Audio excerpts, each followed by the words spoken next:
Hello, good evening everyone. Am I audible? Yes, Yes, sir. sir. Sir. Good evening. Yes, sir. Good evening. Yes, sir. Okay.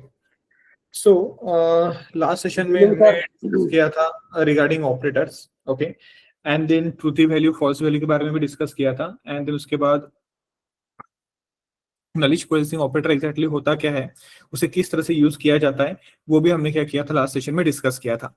अभी थोड़ा सा मैं busy था तो मुझे time नहीं मिला वो थ्योरेटिकल पार्ट अपडेट करने के लिए. ओके. बट मैं आपको आज रात को जो थ्योरेटिकल पार्ट है उसका वो अपडेट कर देता हूँ, तो एक बार आप वहां से उसे रिवाइज कर लेना. ओके. सो थ्योरेटिकल पार्ट में थोड़ी देर में आफ्टर कंप्लीटिंग दिस सेशन वहां पे मैं अपडेट करा देता हूँ.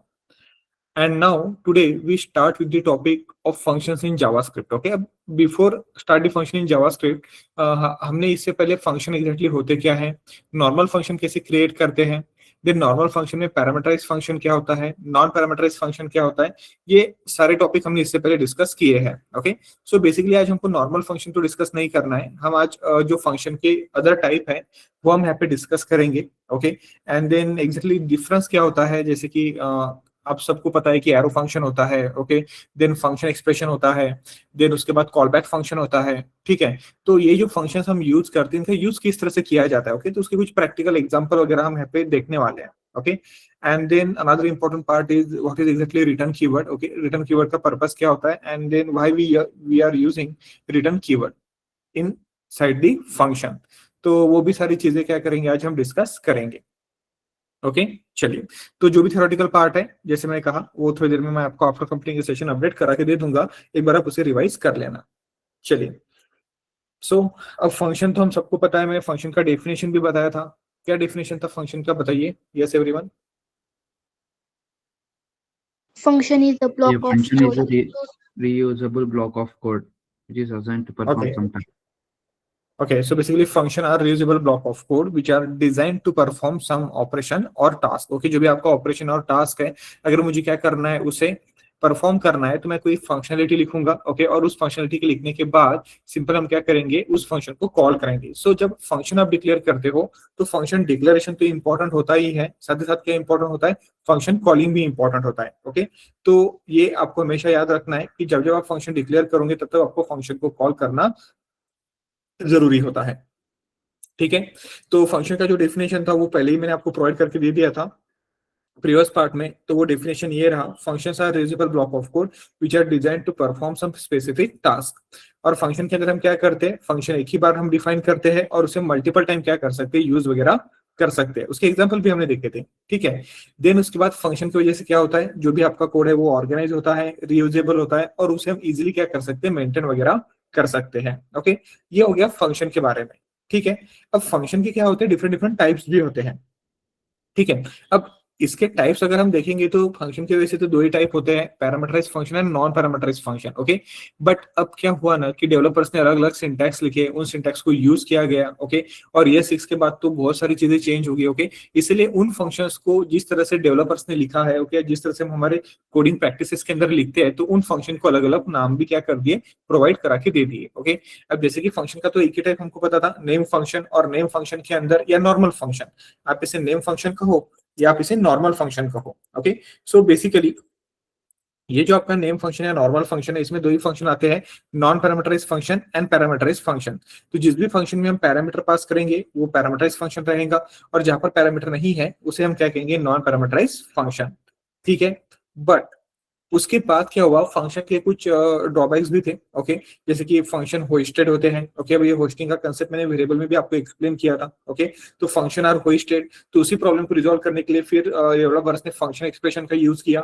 देन उसके बाद फंक्शन एक्सप्रेशन यूज करते थे, बट उसके बाद क्या हुआ, ES6 वर्जन के बाद हम एरो फंक्शन यूज करने लगे, तो फंक्शन एक्सप्रेशन की जगह हम एरो फंक्शन अब यूज करते हैं.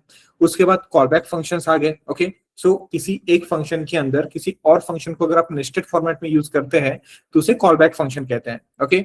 उसके बाद एक और टाइप होता है IFE फंक्शन. बेसिकली ये यूज होता है प्राइवेट स्कोप क्रिएट करने के लिए. ओके. बट इतना कोई इसे यूज नहीं करता है, but still IFE function available है, ओके। और उसके बाद होता है asynchronous function, okay. Means function को अगर क्या करना है, असिंक्रोनस ऑपरेशन परफॉर्म करना है, because JavaScript is a synchronous language, okay. So अगर आप चाहते हो कि जो भी आप प्रॉमिस का टॉपिक पढ़ोगे जहां पर असिंक्रोनस ऑपरेशन होते हैं, एपीआई फिशिंग वगैरह होती है, ओके, तो इन दैट केस हम क्या करते हैं, असिंक फंक्शन का यूज करते हैं। उन्हें क्या कहते हैं, यहाँ पे असिंक फंक्शन कहते हैं। तो जो रिमेनिंग टाइप थे वो आज हमको कवर करने हैं। उसके बाद फंक्शन का सिंटैक्स मैंने आपको बताया था कि we are simple using function keyword, okay. Then function name यहाँ पे प्रोवाइड करना जरूरी है, एंड उसके बाद जो भी आप लॉजिक लिखोगे वो आप यहाँ पे लिख सकते हो, and then function calling is important. But function के अंदर कुछ की कंसेप्ट होते हैं वो काफी इंपॉर्टेंट होते हैं, कि जैसे कि पैरामीटर्स होते हैं, ओके। सो पैरामीटर्स अगर हम पास करते हैं, अब पैरामीटर्स कहाँ पर पास किया जाता है, यहाँ पे पैरेंथेसिस में, ओके। तो ये उसका सिंटैक्स है।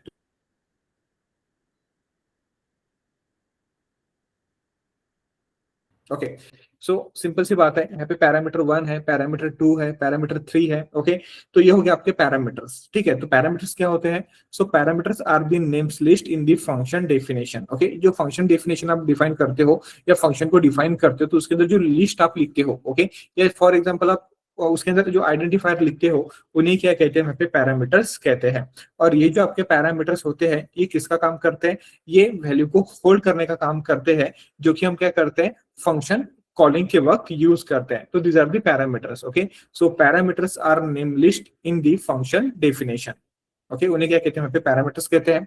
उसके बाद आते हैं आर्गुमेंट्स। आर्गुमेंट्स क्या होते हैं, so arguments are the actual values pass to the function while function calling. जब आप फंक्शन को कॉल करोगे, ओके, तब हम क्या करेंगे, जो पैरामीटर अगर आपने यूज किया है, तो उन पैरामीटर्स को आपको वैल्यू प्रोवाइड करनी पड़ेगी। तो वो वैल्यू को हम क्या कहते हैं, सिंपल यहाँ पे आर्गुमेंट्स कहते हैं, और इसका हम यूज करते हैं फंक्शन कॉलिंग के बाद, ओके।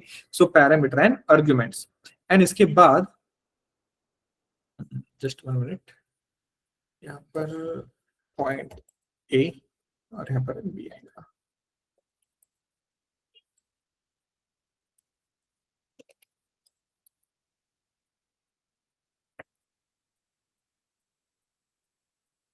ओके, ठीक है। तो फॉर एग्जांपल ये पैरामीटर्स एंड देन यहाँ पे आर्गुमेंट्स। आई डोंट नो क्या इशू है यहाँ पे।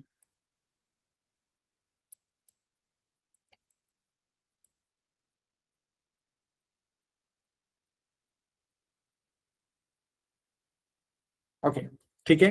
देन उसके बाद आर्गुमेंट का डेफिनेशन भी हमने यहाँ पे लिख लिया था कि एग्जैक्टली आर्गुमेंट्स होते क्या हैं, ओके। तो यहाँ तक सारी चीजें हमको क्लियर है। उसके बाद फंक्शन कॉलिंग, तो हम सबको पता है कि फंक्शन को हम क्या करते हैं, कॉल देते हैं। तो फंक्शन कॉलिंग इज इंपॉर्टेंट। तो जो भी आपने कोड कहाँ पर लिखा है, जो भी कोड आपने उस फंक्शन के अंदर लिखा है, तो अगर आप चाहते हो कि वो फंक्शन का कोड एग्जीक्यूट हो, तो उसके लिए क्या करना होता है, फंक्शन कॉल करना होता है। और फंक्शन कॉलिंग के लिए क्या यूज किया जाता है, function name and then parenthesis उसके आगे लिखा जाता है। सो कॉलिंग ऑफ फंक्शन, ये भी अनदर एक की कंसेप्ट है इसके अंदर, फंक्शन के अंदर, ओके। एंड उसके बाद हम क्या करते हैं, रिटर्न स्टेटमेंट भी यूज करते हैं कभी कभी, okay. So return keyword, okay, उसे हम क्या कहते हैं, यहाँ पे रिटर्न कीवर्ड कहते हैं, ओके। सो उसे हम यहाँ पे कहेंगे रिटर्न स्टेटमेंट। सो रिटर्न स्टेटमेंट कब यूज करनी चाहिए, what is the purpose of that return keyword, okay. तो उसके बारे में हम क्या करेंगे, यहाँ पे आज डिस्कस करेंगे। चलिए, ठीक है। तो this is all about your basic introduction of function, okay. And then हमको रिटर्न कीवर्ड यूज करके देखना है, उसके यूजेस हमको देखना है। Then normal function, arrow function में क्या डिफरेंस होता है। देन कॉलबैक फंक्शन कब यूज करना चाहिए, वहां पर भी कौन से टाइप का फंक्शन यूज करना चाहिए, okay. So we have to discuss all this thing in today's session. चलिए, सो बेसिकली अगर हम यहाँ पे रिटर्न कीवर्ड की बात करते हैं, तो कोई मुझे बता सकता है what is the purpose of that return keyword. Miss इससे पहले ऑब्वियस आप लोगों ने इससे अदर लैंग्वेजेस को पढ़ा है, तो कोई बता सकता है what is the purpose of that return keyword.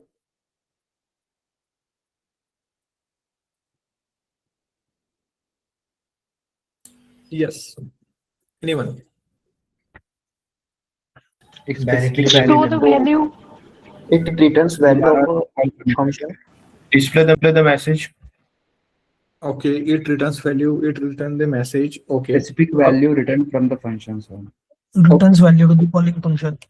Okay, so specific value return from the function, okay. So basically return keyword हम कहाँ पे लिखते हैं, function के अंदर लिखते हैं, okay. So return keyword in JavaScript used inside a function, okay. So return keyword is used in JavaScript inside a function, okay. Inside of function हम क्या करते हैं, उसे यूज करते हैं, बट क्यों यूज करते हैं? So return keyword is use in JavaScript inside of function to send a value, to send a value और to return a value. Okay, to send a value back to the function। okay, to send value back to the function means जिस function को आप यहाँ पे लिख रहे हो उस फंक्शन के अंदर जो वैल्यू आपने लिखा है उस वैल्यू को रिटर्न करने के लिए हम क्या करते हैं, रिटर्न स्टेटमेंट का यूज करते हैं। Okay, so return keyword is use in JavaScript inside a function to send a value back to the function. Okay, so जहां पर आपने फंक्शन को कॉल किया है वहां पर अगर आपको वैल्यू को रिटर्न करना है तो उसके लिए हम क्या करते हैं, यहाँ पे रिटर्न कीवर्ड का यूज करते हैं। ओके, ये हो गया उसका फर्स्ट पर्पस। और सेकंड पर्पस ये होता है अगर आप चाहते हो कि फंक्शन एग्जीक्यूशन जो है वो इमीडिएटली एंड हो जाए, उसके लिए भी हम क्या करते हैं, रिटर्न कीवर्ड का यूज करते हैं। Okay, and immediately, okay, and immediately stop the function execution. Okay, function execution जो होता है उसे इमीडिएटली स्टॉप करने के लिए भी हम क्या करते हैं, यहाँ पे रिटर्न कीवर्ड का यूज करते हैं। सो रिटर्न कीवर्ड अगर आपको यूज करना है तो रिटर्न कीवर्ड यूज करने के लिए उसके दो वेज होते हैं। ओके, और कौन कौन से वेज होते हैं? एक वे होता है to pass data back to the function, जो भी आपका आउटपुट है वो रिटर्न करना, किसके पास, फंक्शन के पास रिटर्न करना। और सेकंड क्या होता है, to stop the function. Okay, function को इमीडिएटली स्टॉप करना है तो उसके लिए हम क्या करते हैं, रिटर्न कीवर्ड का यूज करते हैं। Okay, so this is simple your two ways to use return keyword. Okay, चलिए तो हम क्या करते हैं, पहले प्रैक्टिकली समझ लेते हैं कि एग्जैक्टली रिटर्न कीवर्ड कब लिखते हैं और रिटर्न कीवर्ड कब आपको नहीं लिखना चाहिए। ओके, चलिए तो एग्जांपल के थ्रू से अंडरस्टैंड करते हैं, देन उसके बाद वो थ्योरेटिकल पार्ट आपको क्लियर हो जाएगा। तो हम एक काम करते हैं, यहाँ पे फंक्शंस हमने बनाए थे यहाँ पे, ठीक है, इसका जेएस फाइल।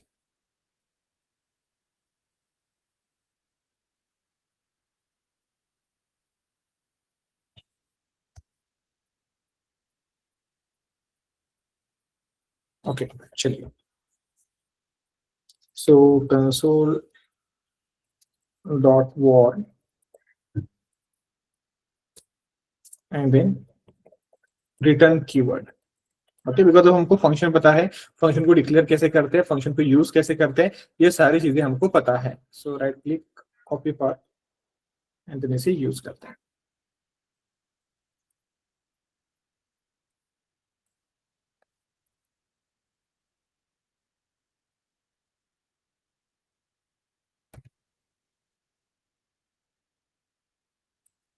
ओके, चलिए ठीक है। So return keyword, so basically मैं यहाँ पे करता क्या हो, एक सिंपल एक फंक्शन मैं यहाँ पे क्रिएट करता हूँ। Okay, and then I am creating a parameterised function. So हम यहाँ पे एक फंक्शन क्रिएट करेंगे, देन हम यहाँ पे फंक्शन क्रिएट करने के लिए we are using function keyword. Then function को कुछ नाम हम यहाँ पे प्रोवाइड करेंगे। फॉर एग्जाम्पल हमने यहाँ पे नाम उसे प्रोवाइड किया सम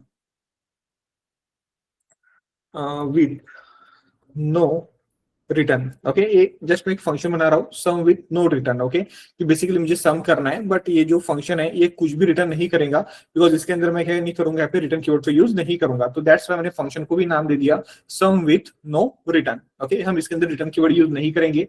सो मुझे क्या करना है, एडिशन करना है। सो एडिशन किसका करना है, फॉर एग्जाम्पल मेरे पास 2 डिजिट है। ओके, तो मैं यहाँ पे लिखता हूँ a comma b, so there are 2 parameters available here। okay, and then हम करेंगे कि यहाँ पे console.log रन करेंगे। सो console.log एंड console.log में मैं यहाँ पे लिख देता हूँ a प्लस बी। क्या लिख दिया, सिंपल मैंने यहाँ पे a प्लस बी को मैंने यहाँ पे लिख दिया। ओके, एंड देन मुझे यहाँ पे करना क्या है, सिंपल मुझे यहाँ पे फंक्शन को कॉल करना है, तभी जाके वो जो आउटपुट है, जो फंक्शन एग्जीक्यूशन है वो आपका यहाँ पे वर्क करेगा।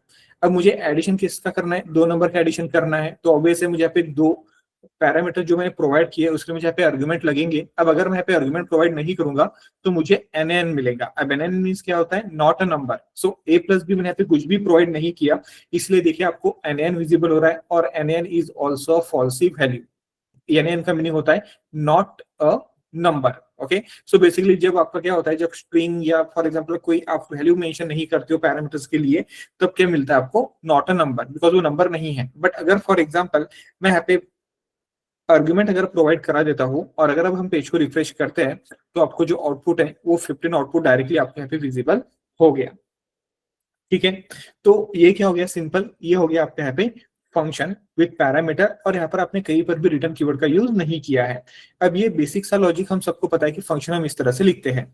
अब मैं एक और फंक्शन क्रिएट करता हूँ। ओके, देन दोनों में डिफरेंस देखेंगे। सो फंक्शन यहाँ पे नाम मैं दूंगा सम विथ रिटर्न, बिकॉज इसके अंदर हम रिटर्न कीवर्ड यूज करेंगे, parenthesis curly bracket open close. Okay, parenthesis curly bracket open close.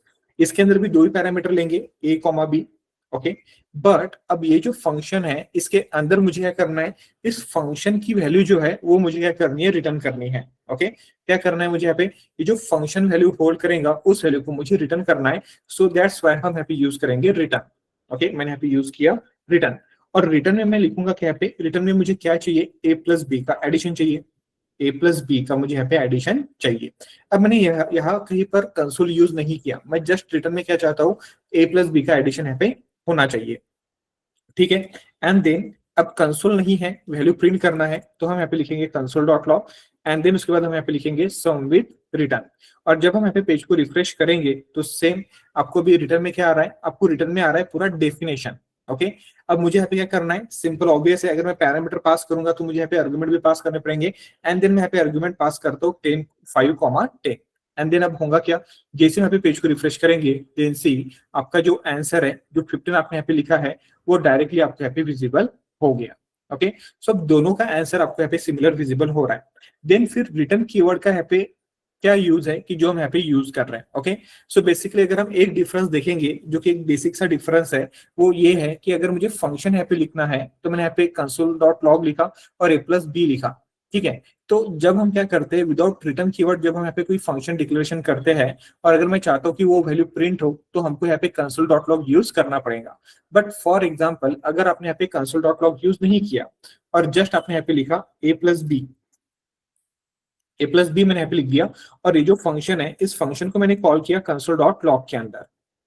Okay, इस फंक्शन को मैंने कॉल किया कंसोल डॉट लॉग के अंदर, और अगर हम यहाँ पे पेज को रिफ्रेश करेंगे तो देन सी ये आपको वैल्यू रिटर्न नहीं करेगा।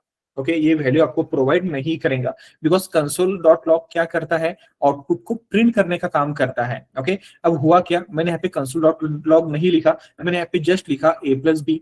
अब ए प्लस बी मैंने अगर लिखा, अगर आप बोलोगे कि इस फंक्शन को आप कंसोल डॉट लॉग में रन कीजिए, तो अगर हम यहाँ पे कंसोल डॉट लॉग में रन करेंगे तो यहाँ पे 5, 10 जो आपने लिखा है आपको यहाँ पे अनडिफाइंड मिलेगा। क्यों, बिकॉज इसके ऊपर कोई भी ऑपरेशन परफॉर्म हुआ ही नहीं है, बिकॉज आपने यहाँ पर कुछ भी आउटपुट प्रिंट नहीं किया है। ओके, सो दैट्स वाई जब आप रिटर्न कीवर्ड यूज नहीं करते हो, ओके, जब आप रिटर्न कीवर्ड यूज नहीं करते हो तब आपको क्या करना होता है, आउटपुट को प्रिंट करने के लिए आपको वहां पे कंसोल डॉट लॉग लिखना पड़ेगा, अदरवाइज ये आपको क्या रिटर्न करेगा, ये आपको यहाँ पे अनडिफाइंड शो करेगा। बट अगर मेरे पास यहाँ पे कंसोल डॉट लॉग है और मैंने ए प्लस बी यहाँ पे लिखा है, तो इसको रिफ्रेश करते हैं। ओके, देन सी आपका जो आंसर है वो क्या मिल रहा है आपको, आपका आंसर आपका यहाँ पे 15 विजिबल हो रहा है। Okay, this is the basic difference. Okay, so अगर आप विदाउट रिटर्न लिखेंगे, ओके, तो आपको कंसोल डॉट लॉग लिखना जरूरी है। ओके, एंड देन अगर आप रिटर्न लिखेंगे तो आपको कंसोल डॉट लॉग लिखने की कोई भी जरूरत नहीं है। चलिए पहले ये बेसिक सा सिंपल सा डिफरेंस क्लियर है क्या सबको? Yes everyone? Yes, sir. Yes, okay, simple है, कुछ इसमें रॉकेट साइंस नहीं है, सिंपल एग्जांपल है। चलिए अब क्या है ना, फॉर एग्जांपल मैं आपको एक और एग्जांपल देता हूँ कि मैंने यहाँ पे एक फंक्शन क्रिएट किया, फंक्शन कॉल वैल्यू। ओके, एक फंक्शन मैंने यहाँ पे क्रिएट किया कॉल वैल्यू, एंड देन हम यहाँ पे यूज करेंगे कर्ली ब्रैकेट ओपन क्लोज। ठीक है, अब इस फंक्शन के अंदर, ओके, इस फंक्शन के अंदर मैं एक वेरिएबल डिक्लेयर कर देता हूँ। ओके, एक वेरिएबल हम यहाँ पे डिक्लेयर करते हैं फंक्शन के अंदर। सो मैंने यहाँ पे एक वेरिएबल डिक्लेयर किया फॉर एग्जांपल डेटा नाम से। ओके, और डेटा के अंदर मैंने यहाँ पे लिख दिया हेलो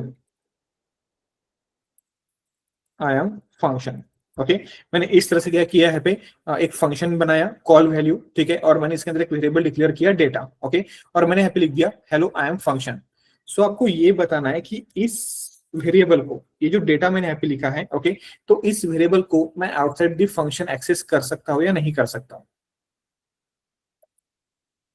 मैं यहाँ पे फंक्शन कॉलिंग करा देता हूँ। ओके, फंक्शन कॉलिंग हम यहाँ पे करा देते हैं। सो आपको ये बताना है कि ये जो मैंने यहाँ पे डेटा वेरिएबल डिक्लेयर किया है, ओके, अब इसके अंदर आप नंबर ले लो, जो भी आपको लेना है ले लो। ओके, इसके अंदर मैंने 100 लिख दिया है। सो आपको ये बताना है कि जब हम यहाँ पे फंक्शन कॉल करेंगे, ठीक है, अब यहाँ पर कहीं पर कंसोल नहीं है तो मैं एक काम करता हूँ, ये जो फंक्शन है इसको मैं यहाँ पे कंसोल के अंदर लिखता हूँ। तो आपको ये बताना है कि ये जो 100 वैल्यू है ये प्रिंट होगा या नहीं होगा? सर डेटा को कॉल करने के बाद होगा सर। नहीं होगा। नहीं होगा सर। नहीं होगा। चलो पेज को रिफ्रेश करके देखते हैं। अगर हम यहाँ पे पेज को रिफ्रेश करेंगे तो ऑब्वियसली डेटा कॉल नहीं होगा, आपको यहाँ पे अनडिफाइंड मिलेगा। ओके, चलिए अगर फॉर एग्जांपल मैं ऐसा करता हूँ, ओके फॉर एग्जांपल अगर हम क्या करते हैं, हम यहाँ पे रिटर्न कीवर्ड यूज करते हैं और अगर मैं यहाँ पे डेटा लिखता हूँ अब होगा भाई। होगा। होगा। ओके होगा अभी। चलो पेज को रिफ्रेश करके देखते हैं। अगर हम यहाँ पे पेज को रिफ्रेश करेंगे तो अब क्या हो गया, यहाँ पे आपका 100 कॉल हो गया। मीन्स अगर मुझे क्या करना है, फंक्शन के अंदर से अगर मुझे किसी वैल्यू को रिटर्न करना है, ओके फंक्शन के अंदर मुझे किसी वैल्यू को अगर रिटर्न करना है तो ऑब्वियसली मुझे यहाँ पे क्या करना पड़ेगा, यहाँ पे रिटर्न कीवर्ड को यूज करना पड़ेगा। अब अगर फॉर एग्जांपल ओके अगर फॉर एग्जांपल आपने फंक्शन के अंदर रिटर्न कीवर्ड नहीं लिखा है तो by default function return a null value. Okay अगर फंक्शन के अंदर अगर आपने रिटर्न कीवर्ड नहीं लिखा है तो बाय डिफॉल्ट फंक्शन क्या करता है, फंक्शन रिटर्न करता है नल वैल्यू। ओके सो इसलिए वो आउटपुट आपको वहां पे विजिबल नहीं होता है। ओके बाय डिफॉल्ट वो नल सेट कर देता है और वो कोई भी वैल्यू रिटर्न नहीं करता है। बट अगर आपने रिटर्न कीवर्ड लिखा है तो that null value will be override with your updated variable. Okay इस वेरिएबल से वो अपडेट हो जाता है और जो करंट वैल्यू है वो करंट वैल्यू आपको डायरेक्टली यहाँ पे कॉल होके मिल जाएगा। Okay so always remember one point. Okay so by default return keyword inside a function return null value, by default वो null value ही रिटर्न करता है। बट अगर आपने किसी वेरिएबल की वैल्यू वहां पे रिटर्न कर दी तो उस null वैल्यू को ओवरराइड करके उसकी जो अपडेटेड वैल्यू है या जो लेटेस्ट वन वैल्यू है वो वैल्यू क्या करेगा, आपको वो रिटर्न करेगा। This is simple return keyword. Okay clear है क्या? Yes everyone? Yes sir. Yes sir. Okay ठीक है, तो यहाँ पे आपका वैल्यू क्या हो गया, यहाँ पे आपका कॉल हो गया। ओके बट अगर हम यहाँ पे रिटर्न नहीं लिखेंगे तो आपको वहाँ पे वैल्यू नहीं मिलेगा। ओके बिकॉज बाय डिफॉल्ट वो नल को रिटर्न करता है, इसलिए आपको वहाँ पे अनडिफाइंड क्या हो रहा था, आपको वहाँ पे विजिबल हो रहा था। अब सिंपल सी बात है, ठीक है अब ये तो हमने समझ लिया। अब ऊपर के एग्जाम्पल में आइए। ठीक है अब ऊपर मैंने एक फंक्शन के अंदर रिटर्न किया। ओके एक फंक्शन के अंदर मैंने रिटर्न किया, एक फंक्शन के अंदर मैंने रिटर्न नहीं किया। सो फॉर एग्जाम्पल अब इसका जो आउटपुट है अगर मुझे क्या करना है, ये आगे चल के यूज करना है। फॉर एग्जाम्पल मैंने यहाँ पे यूज किया लेट एड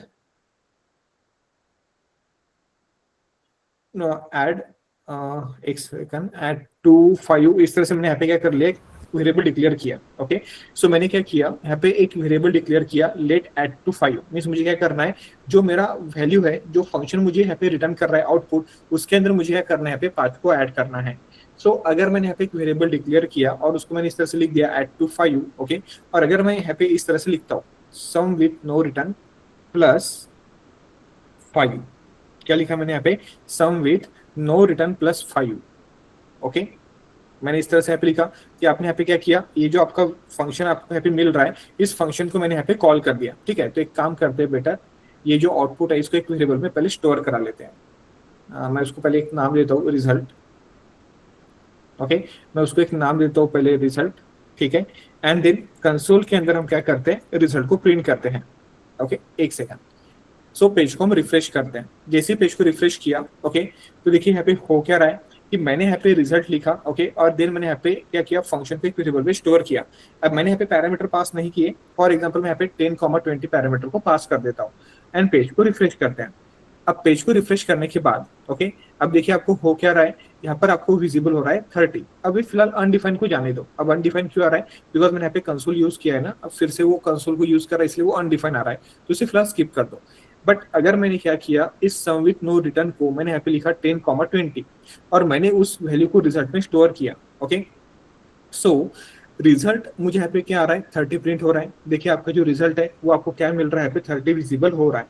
सो अगर मैं क्या करूं, ये जो रिजल्ट है ओके अगर मैं इसके अंदर किसी और वैल्यू को ऐड करता हूं, ओके फॉर एग्जांपल मैंने यहाँ पे लिखा result plus equal to 5। Okay और अगर कंसोल के अंदर फिर से अगर मैं रिजल्ट को प्रिंट करता हूं तो आपको ये बताना है कि ये रिजल्ट एग्जैक्टली मुझे क्या रिटर्न करेगा। What is the output that result will be print. 35 return करेगा। चलो बताइए 31। 35 रिटर्न होगा या 35? दो ही आंसर आएंगे। 35 35, ओके। और कोई? चलो पेज को रिफ्रेश करके देखते हैं, ओके। जैसे यहाँ पे पेज को रिफ्रेश करेंगे, देन सी आपको यहाँ पे क्या मिला, आपको यहाँ पे आंसर नहीं मिला। आपको यहाँ पे क्या मिल रहा है, लाइन नंबर 11 जो प्रिंट हो रही है यहाँ पे, लाइन नंबर 11 पे देखिए आपको आउटपुट क्या आ रहा है, लाइन नंबर 11 पे आपका यहाँ पे एन है, ओके। सो हुआ क्या, तो जब आप फंक्शन के अंदर रिटर्न कीवर्ड यूज नहीं करते हो, but if you want to use that value outside the function, okay, अगर आप उस वैल्यू को आउटसाइड द फंक्शन यूज करना चाहते हो तो आप उसे यूज नहीं कर पाएंगे। व्हाई? बिकॉज वो फंक्शन आपको नल रिटर्न कर रहा है, और नल रिटर्न करने की वजह से अगर नल और 5 का अगर आप एडिशन करोगे तो वो डिफरेंट डेटा टाइप है, और डिफरेंट डेटा टाइप होने की वजह से वो आपको एक यहाँ पे वैल्यू शो करेगा, और वो वैल्यू होता है एन का मीनिंग होता है not a number, because string और जो आपका जैसे कि नल वैल्यू है और नंबर है उसका एडिशन नहीं हो सकता है, ओके। सो दैट्स व्हाई ये क्या करेंगे, आपको यहाँ पे एन रिटर्न करेगा। बट अगर same scenario, okay, same scenario मैं यहाँ पे रन करता हूँ नीचे वाले फंक्शन के लिए, ओके। सो लेट यहाँ पे एक और वेरिएबल ले लेंगे हम, यहाँ पे result1 नाम से एक वेरिएबल ले लेता हूँ मैं, ओके। एंड देन मैं यहाँ पे लिखता हूँ सम ऑफ रिटर्न, पैरेंथेसिस मैंने यहाँ पे लिखा, यहाँ पर भी 10,20 मैं यहाँ पे लिखता हूँ, ओके। सेम मैं यहाँ पे लिख रहा हूँ, बाकी कुछ चेंजेस नहीं है। देन इसके बाद मैं यहाँ पे क्या करूंगा,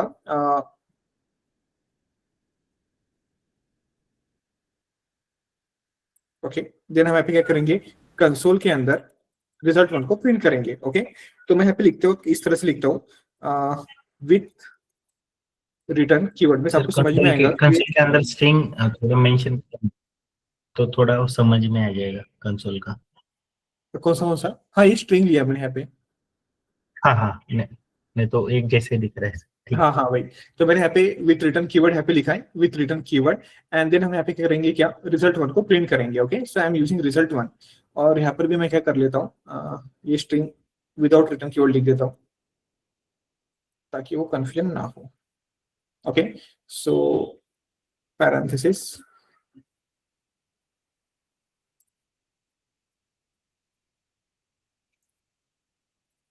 okay, so without return keyword, okay. So इसी को हम ऐसे कॉपी करते हैं एक बार,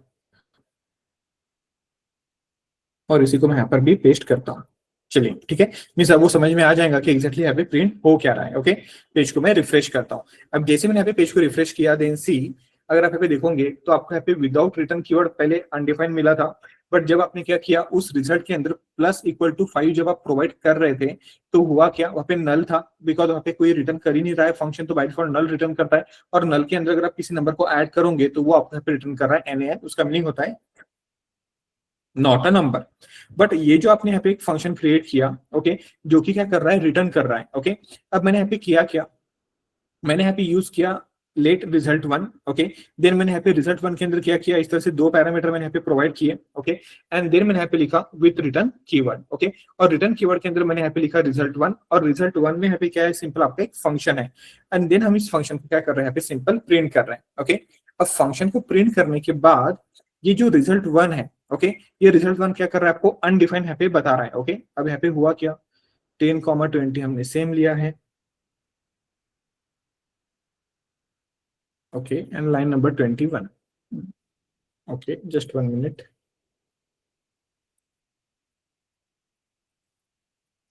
हाँ, RESULT स्पेलिंग तो सेम है ना,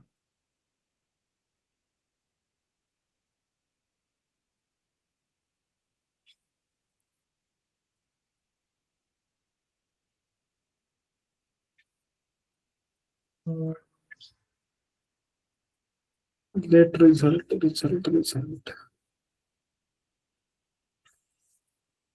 result1 अनडिफाइंड क्यों दे रहा है हमको, ओके, सॉरी 1 मिनट। यहाँ पे गलती से मैंने क्या कर दिया, सम विथ रिटर्न फंक्शन को कॉल किया, तो मुझे यहाँ पे क्या करना पड़ेगा, सम विथ रिटर्न फंक्शन को कॉल देना पड़ेगा। गलती से मैंने क्या किया था, कॉपी पेस्ट किया था, तब ये फंक्शन वहाँ पे कॉपी हो गया था, दैट्स व्हाई वो आंसर शो कर रहा था। अब देखिए यहाँ पे अब हुआ क्या, result1 के अंदर मैंने यहाँ पे क्या किया, सिंपल उस फंक्शन को कॉल किया विद द रिटर्न कीवर्ड। अब रिटर्न कीवर्ड को यहाँ पर कॉल करने के बाद मुझे यहाँ पे वैल्यू कितनी मिली है, 30 मिली है। सो अब अगर मैं क्या करता हूँ result1 में, so if I am using result1 +=5, अब मैंने यहाँ पे क्या किया, जो ऑपरेशन मैंने यहाँ पर परफॉर्म किया था वही सेम ऑपरेशन मैं यहाँ पे परफॉर्म कर रहा हूँ, एंड देन मैं क्या कर रहा हूँ, रिजल्ट 1 को कॉल दे रहा हूँ। एंड जैसे मैं यहाँ पे पेज को रिफ्रेश करेंगे, देन सी अभी फिलहाल आपको यहाँ पे क्या हो रहा है, 30 विजिबल हो रहा है। एंड देन हम यहाँ पे रिजल्ट 1 के अंदर प्लस इक्वल टू 5 को ऐड करते हैं, एंड जैसे पेज को रिफ्रेश करेंगे, देन सी आपका जो 30 आंसर है वो क्या हो गया, यहाँ पे 35 आपको रिटर्न कर रहा है। ओके, अब एक बार फिर से रिवाइज करता हूँ, शायद से वो फंक्शन नेम गलत वगैरह हो गया था वहां पे। देखिए हम क्या करेंगे, सबसे पहले मैंने एक फंक्शन डिफाइन किया, फंक्शन के अंदर क्या है, यहाँ पे कोई रिटर्न कीवर्ड नहीं है। ओके, सो अगर हम चाहते हैं कि मुझे क्या करना है, ये जो फंक्शन की वैल्यू रिटर्न हो रही है इसको मुझे यूज करके मुझे किसी और वैल्यू को ऐड करना है। रिक्वायरमेंट क्या है कि मेरा कोई फंक्शन है जिसके अंदर कोई भी रिटर्न कीवर्ड नहीं है। ओके, एंड देन हम क्या चाहते हैं कि वो जो वैल्यू आएगा उसके अंदर मुझे क्या करना है, किसी और वैल्यू को ऐड करना है। तो बस वो हम क्या कर रहे थे, यहाँ पर ट्राई कर रहे थे। ठीक है, तो हुआ क्या, मैंने यहाँ पे एक वेरिएबल डिक्लेयर किया रिजल्ट नाम का, उसके बाद हमने यहाँ पे यूज किया sum with no return function name, and then उसके बाद 10,30 मैंने यहाँ पे प्रोवाइड किया।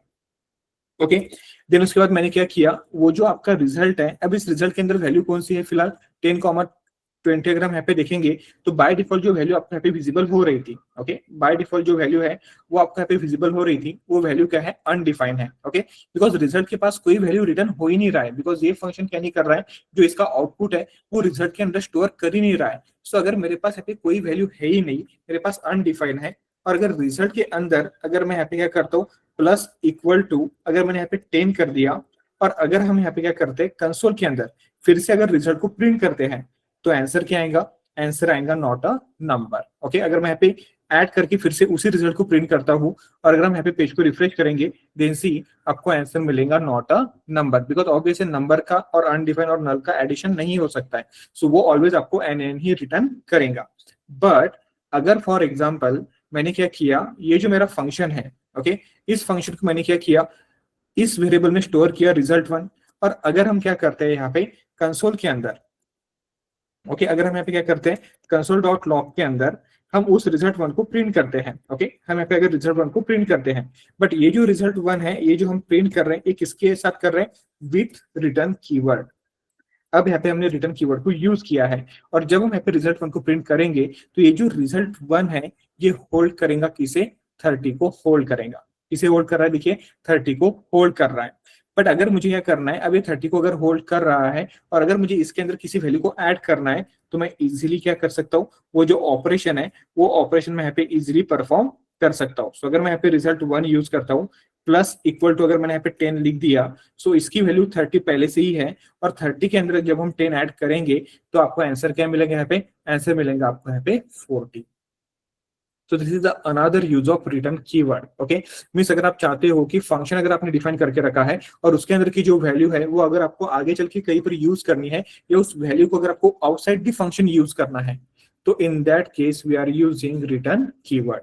Okay, so to use value which is available inside the function। Okay, अगर आपको क्या करना है, अगर आपको कोई वैल्यू इनसाइड द फंक्शन अगर अवेलेबल है, okay, inside the function available है, और अगर आपको यूज करना है, तो we have to use return keyword. So to use value which is available inside the function, then we use return keyword.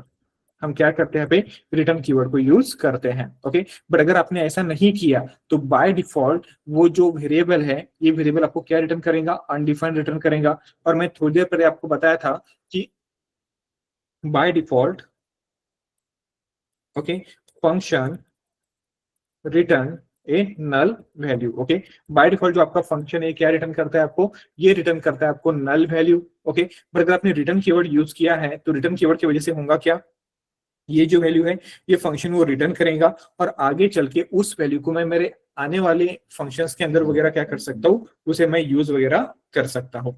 So this is the purpose of return keyword. चलिए, अभी clear है क्या, पहले बताइए, otherwise फिर से explain करता हूँ। क्लियर है सर?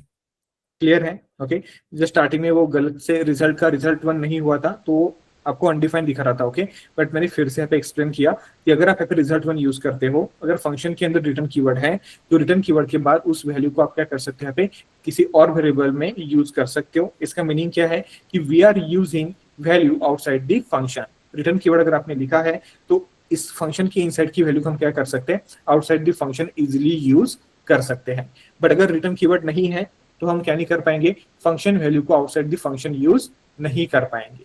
सिंपल सा कंसेप्ट है रिटर्न कीवर्ड का। Okay, so return keyword is not present in the function, then we cannot access the value, okay, outside the function, okay। हम क्या नहीं कर सकते, अगर आपने रिटर्न कीवर्ड यूज नहीं किया है फंक्शन के अंदर तो क्या नहीं कर पाएंगे, हम उस वैल्यू को आउटसाइड द फंक्शन यूज नहीं कर पाएंगे। ओके, बट अगर रिटर्न कीवर्ड यूज हुआ है, okay, return keyword is present inside the function, then we can access the value outside the function, okay। then हम क्या कर सकते हैं, उस वैल्यू को आउटसाइड द फंक्शन हम क्या कर सकते हैं, यूज कर सकते हैं। तो ये दो पॉइंट जो है ये आपको यहाँ पे याद रखने हैं। अब कोई डाउट हो किसी को तो पहले पूछिए। यस एनीवन, कोई डाउट है किसी को? No sir. No sir. Clear है सबको? यस एवरीवन, क्लियर है सबको? Yes sir, clear. Yes sir. ठीक है, चलेगा।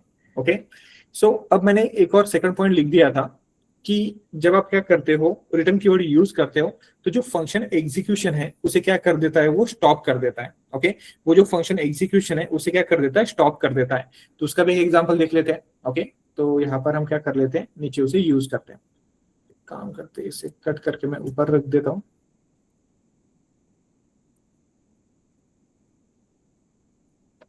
ओके, सो जो एग्जीक्यूशन है, okay, so console dot what, second purpose क्या होता है, सेकंड पर्पस ये होता है to stop the function, to stop the function. Okay, so return keyword का यूज, दो यूज होते हैं, एक होता है टू स्टॉप द फंक्शन और एक यूज होता है to pass the value. Okay, ये आपके दो यूज होते हैं रिटर्न कीवर्ड के। अब यहाँ पर हमको एक फंक्शन बनाना पड़ेगा, तो फंक्शन क्या बना सकते हैं, फंक्शन, देन मैं यहाँ पे एक फंक्शन क्रिएट करता हूँ। फंक्शन को हम यहाँ पे नाम देते हैं चेक यूजर्स। ओके, तो एक फंक्शन है मेरा, उसको मैं यहाँ पे नाम देता हूँ चेक यूजर, कि जो यूजर है वो एग्जैक्ट है या नहीं, वैलिड है या नहीं, वो मुझे यहाँ पे चेक करना है। तो मैंने यहाँ पे एक फंक्शन क्रिएट किया, फंक्शन चेक यूजर। ठीक है, अब यूजर अगर है तो मैं यहाँ पे करूंगा क्या, पैरामीटर लेता हूँ यूजर। ओके, मैंने यहाँ पे क्या किया, सिंपल एक पैरामीटर ले लिया। अब वो यूजर है या नहीं है ये मुझे चेक करना है। ओके, सो वो यूजर है या नहीं है ये मुझे यहाँ पे चेक करना है। तो सिंपल हम यहाँ पे करेंगे क्या, मैं यहाँ पे यूज करूंगा इफ। अब कल मैंने आपको इफ के बारे में बताया था। ओके, एंड देन अगर मेरी कंडीशन यहाँ पे फॉल्स है, ओके, सो अगर मैंने यहाँ पे क्या किया, प्रॉपरली जो यूजर है, ओके, अगर ये मेरा फंक्शन वैलिडेट नहीं कर पाएगा तो मुझे एक मैसेज आना चाहिए, यूजर नॉट फाउंड। क्या मैसेज आना चाहिए, यूजर नॉट फाउंड। तो सिंपल मैं यहाँ पे क्या करूंगा, नॉट ऑपरेटर यूज करूंगा and then I am using your parameter that is user. और यहाँ पे मुझे लिखना क्या है, हम यहाँ पे सिंपल लिखेंगे कंसोल डॉट लॉग में। ओके, और कंसोल डॉट लॉग में हम यहाँ पे लिखेंगे no user found, no user found. Okay, एक मैंने इस तरह से मैसेज लिख दिया। ये हो गया कंडीशन चेक करने के लिए। ओके, देन उसके बाद मैं यहाँ पे एक और कंसोल डॉट लॉग लगाता हूँ फंक्शन के अंदर। ओके, एक और कंसोल डॉट लॉग हम यहाँ पे इंप्लीमेंट करते हैं और इसके अंदर हम लिखते हैं अगर यूजर का डेटा एंटर हुआ है तो यहाँ पे प्रिंट होना चाहिए welcome and then comma and then यहाँ पे यूजर का जो डेटा है वो यहाँ पे क्या होना चाहिए, सिंपल प्रिंट होना चाहिए। ठीक है, एंड देन हम क्या करते हैं, ये जो फंक्शन है ये फंक्शन हम यहाँ पे क्या करते हैं, सिंपल कॉल करते हैं, सो चेक यूजर। ठीक है, एंड मैं यहाँ पे पैरेंथेसिस प्रोवाइड करता हूँ। ठीक है, अब दो कंसोल इसके अंदर मैंने इंप्लीमेंट किए हैं एंड देन चेक यूजर को मैं यहाँ पे क्या करता हूँ, फॉर एग्जाम्पल एक डेटा प्रोवाइड करता हूँ, विराट नाम से मैंने यहाँ पे डेटा को प्रोवाइड किया। अब चेक करते हैं एग्जैक्टली आपको आउटपुट क्या मिलता है। अब जैसे हम यहाँ पे पेज को रिफ्रेश करेंगे तो देखिए आपको एक मैसेज यहाँ पे आया वेलकम विराट। ओके, आपको यहाँ पे एक मैसेज क्या आया, वेलकम विराट। ठीक है, अब ऑब्वियस है मैंने पैरामीटर पास किया था। ओके, अब अगर पैरामीटर ब्लैंक होता तो अगर हम यहाँ पे क्या करते हैं, पैरामीटर को ब्लैंक रखते हैं। ओके, अब पेज को रिफ्रेश करके देखते हैं कि आउटपुट क्या आएगा। पेज को मैं रिफ्रेश करता हूँ एंड जैसे मैंने यहाँ पे पेज को रिफ्रेश किया देन सी आपको यहाँ पे दो आंसर रिटर्न हो रहे हैं। कौन कौन सा आंसर रिटर्न हो रहा है? एक रिटर्न हो रहा है नो यूजर फाउंड, और वेलकम भी आपको यहाँ पे विजिबल हो रहा है। And this is the problem. Okay, कि फॉर एग्जांपल मुझे किसी पर्सन को वैलिडेट करना है या मुझे उस किसी पर्सन को ऑथेंटिकेट करना है, वो यूजर है या नहीं है मुझे चेक करना है, ठीक है। तो मैंने किया क्या, इफ अगर यूजर नहीं मिला तो क्या मैसेज प्रिंट होना चाहिए? No user found. बट अगर यूजर मिलता है तो क्या मैसेज प्रिंट होना चाहिए? वेलकम। यूजर का जो नाम है वो डायरेक्टली क्या होना चाहिए? प्रिंट होना चाहिए। सो फॉर एग्जाम्पल अगर हम यहाँ पे लिखते हैं चेक यूजर, और चेक यूजर में अगर मैंने यहाँ पे लिखा रोहित, तो क्या मैसेज प्रिंट होगा? वेलकम रोहित मैसेज ऑब्वियस है प्रिंट होगा, बिकॉज मैंने पैरामीटर को पास किया है दिस कंडीशन इज फॉल्स, और अगर कंडीशन फॉल्स है तो प्रिंट नहीं होगा। ओके, एंड देन ये जो वेलकम है ये डेटा आपका यहाँ पे प्रिंट हो जाएगा। बट प्रॉब्लम कब आती है? प्रॉब्लम तब आएंगी जब हम क्या करेंगे, चेक यूजर जो है इससे हम विदाउट पैरामीटर पास करेंगे, बिकॉज यूजर है ही नहीं। और अगर यूजर है ही नहीं तो क्या मैसेज विजिबल होना चाहिए था? No user found. एंड जैसे मैं यहाँ पे पेज को रिफ्रेश करूंगा, देन सी मुझे यहाँ पे ये मैसेज तो विजिबल हो ही रहा है, साथ ही साथ मुझे यहाँ पे क्या हो रहा है? वेलकम भी विजिबल हो रहा है। और यहाँ पे अनडिफाइन आएगा, ऑब्वियस है। अगर मैं यहाँ पे वैल्यू पास नहीं करूंगा तो यूजर किसे होल्ड करेगा? अनडिफाइन को, तो आपको यहाँ पे मैसेज नहीं आएगा, ठीक है। तो मैं ये चाहता हूँ कि जब मैं यहाँ पे पैरेंथेसिस को ब्लैंक रखता हूँ, कोई यूजर वैल्यू पास नहीं करता हूँ, तो ये वेलकम का मैसेज विजिबल नहीं होना चाहिए, सिर्फ मैसेज विजिबल होना चाहिए नो यूजर फाउंड। तो क्या कर सकते हैं? रिटर्न 0, हाँ यस बोलिए। रिटर्न रिटर्न कहाँ पर रिटर्न यूज करें? रिटर्न यूज करो console.no user instead of found console.log. Okay, stop using console.log, then we are using return keyword here. Not there. Okay, हम यहाँ पे return keyword use करेंगे। ओके, चलो एक बार ट्राई करके देखते हैं कि हमने यहाँ पे रिटर्न कीवर्ड को यूज किया। एंड जैसे यहाँ पे पेज को रिफ्रेश करेंगे, देन सी अभी हुआ क्या? अभी आपको यहाँ पे कोई भी मैसेज प्रिंट नहीं हुआ। ओके, सिंपल सा क्या हुआ, जब आपने यहाँ पे console.log, अब यहाँ पे अवेलेबल है ही नहीं। ओके, अब console.log अगर यहाँ पे अवेलेबल नहीं है तो आपको प्रिंट करना पड़ेगा। तो उसके लिए हम क्या कर सकते हैं? फंक्शन को कंसोल के अंदर लिख सकते हैं। सिंपल सी बात है। अगर वहाँ पे console.log नहीं है तो फंक्शन को हम यहाँ पे क्या कर सकते हैं? इसके अंदर लिख सकते हैं। पेज को अगर हम रिफ्रेश करेंगे, देन सी आपको यहाँ पे एक मैसेज आएगा नो यूजर फाउंड, ठीक है। बट अगर फॉर एग्जांपल आप चाहते हो कि यहाँ पर भी ये फंक्शन भी कंसोल के अंदर रन हो, तो आप यहाँ पे क्या करेंगे? यहाँ पर आप रिटर्न यूज करेंगे, रिटर्न। ओके, देन मैंने यहाँ पे लिखा, सिंपल सी बात है, वेलकम, कॉमा करके मैंने यहाँ पे यूजर को लिख दिया। ओके, एंड देन हम क्या करते हैं? कंसोल के अंदर console.log, ओके, और console.log यूज करके हम क्या करते हैं? पे फंक्शन को कॉल देते हैं। ये ऊपर का कट कर देता हूं मैं फिलहाल के लिए, एंड पेज को रिफ्रेश करते हैं। एंड जैसे हम यहाँ पे पेज को रिफ्रेश करेंगे, देन सी यहाँ पे आपको रोहित विजिबल हो गया। बट प्रॉब्लम इज दैट कि वो वेलकम का जो मैसेज है वो आपको यहाँ पे रिटर्न नहीं कर रहा है। प्रॉब्लम क्या है? प्रॉब्लम ये है कि वो जो वेलकम का मैसेज है वो आपको यहाँ पे रिटर्न नहीं कर रहा है, बिकॉज आपने यहाँ पे रिटर्न लिखा। ओके, सो अगर फॉर एग्जाम्पल हमको इस तरह से लिखना है, backtick welcome dollar curly bracket user, okay, and then मैं पेज को यहाँ पे रिफ्रेश करता हूँ, देन सी अब आपको वेलकम का जो मैसेज है वो आपको यहाँ पे विजिबल हो जाएगा, ठीक है। सो डिफरेंट सिनेरियो के हिसाब से हम क्या करते हैं? इन्हें यूज करते हैं। अगर आपने रिटर्न के आगे सिर्फ एक स्ट्रिंग लिख दिया और उसके आगे अगर वेरिएबल है तो वो जो स्ट्रिंग का मैसेज है वो प्रिंट नहीं करेगा। So always remember one point that कि अगर आप रिटर्न लिखते हो और अगर आपने कंसोल नहीं लिखा है तो we try to use always backtick. हम ऑलवेज बैकटिक का यूज करेंगे और बैकटिक के अंदर क्या करेंगे? उस वेरिएबल को कॉल करेंगे। ओके, बट अगर आपने यहाँ पे बैकटिक नहीं लिखा, आपने सिंपल यहाँ पे इस तरह से वेलकम लिखा है, ओके, और अगर आपने यहाँ पे कॉमा दिया है तो होगा क्या? वो फर्स्ट वैल्यू ये सेकंड वैल्यू इस तरह से कंसीडर होंगी और वो किसी प्रेफरेंस देगा, वो वेरिएबल को यहाँ पे क्या करेगा? प्रेफरेंस देगा और यहाँ पे वेरिएबल प्रिंट हो जाएगा। ओके, अगर फॉर एग्जांपल आपने यहाँ पे प्लस यूज किया है और अगर आप यहाँ पे पेज को रिफ्रेश करते हो तो आपको यहाँ पे वेलकम रोहित विजिबल हो जाएगा। बट मुझे यहाँ पे प्लस यूज करना ही नहीं है, because I never use that concatenation operator. तो इससे बेटर क्या है कि आप डायरेक्टली क्या करो? ये जो पूरा डेटा है ये किसके अंदर रैप करो? बैकटिक के अंदर रैप करो। देन उसके बाद क्या करना है? सिंपल जो वेरिएबल या पैरामीटर नेम है उसको आपको क्या करना है? करली ब्रैकेट के अंदर रैप करके डॉलर में लिख देना है, अगर आपको कॉन्केटेनेशन ऑपरेटर यूज नहीं करना है। एंड देन सी आपके यहाँ पे मैसेज क्या हो जाएगा? प्रिंट हो जाएगा। अब यहाँ पे हुआ क्या? अब यहाँ पे अगर यूजर का डेटा प्रेजेंट है तो यूजर प्रेजेंट है, और अगर यूजर प्रेजेंट है तो ये कंडीशन सेटिस्फाइड नहीं हुई तो यहाँ पे डायरेक्टली आपका डेटा रिटर्न हो गया।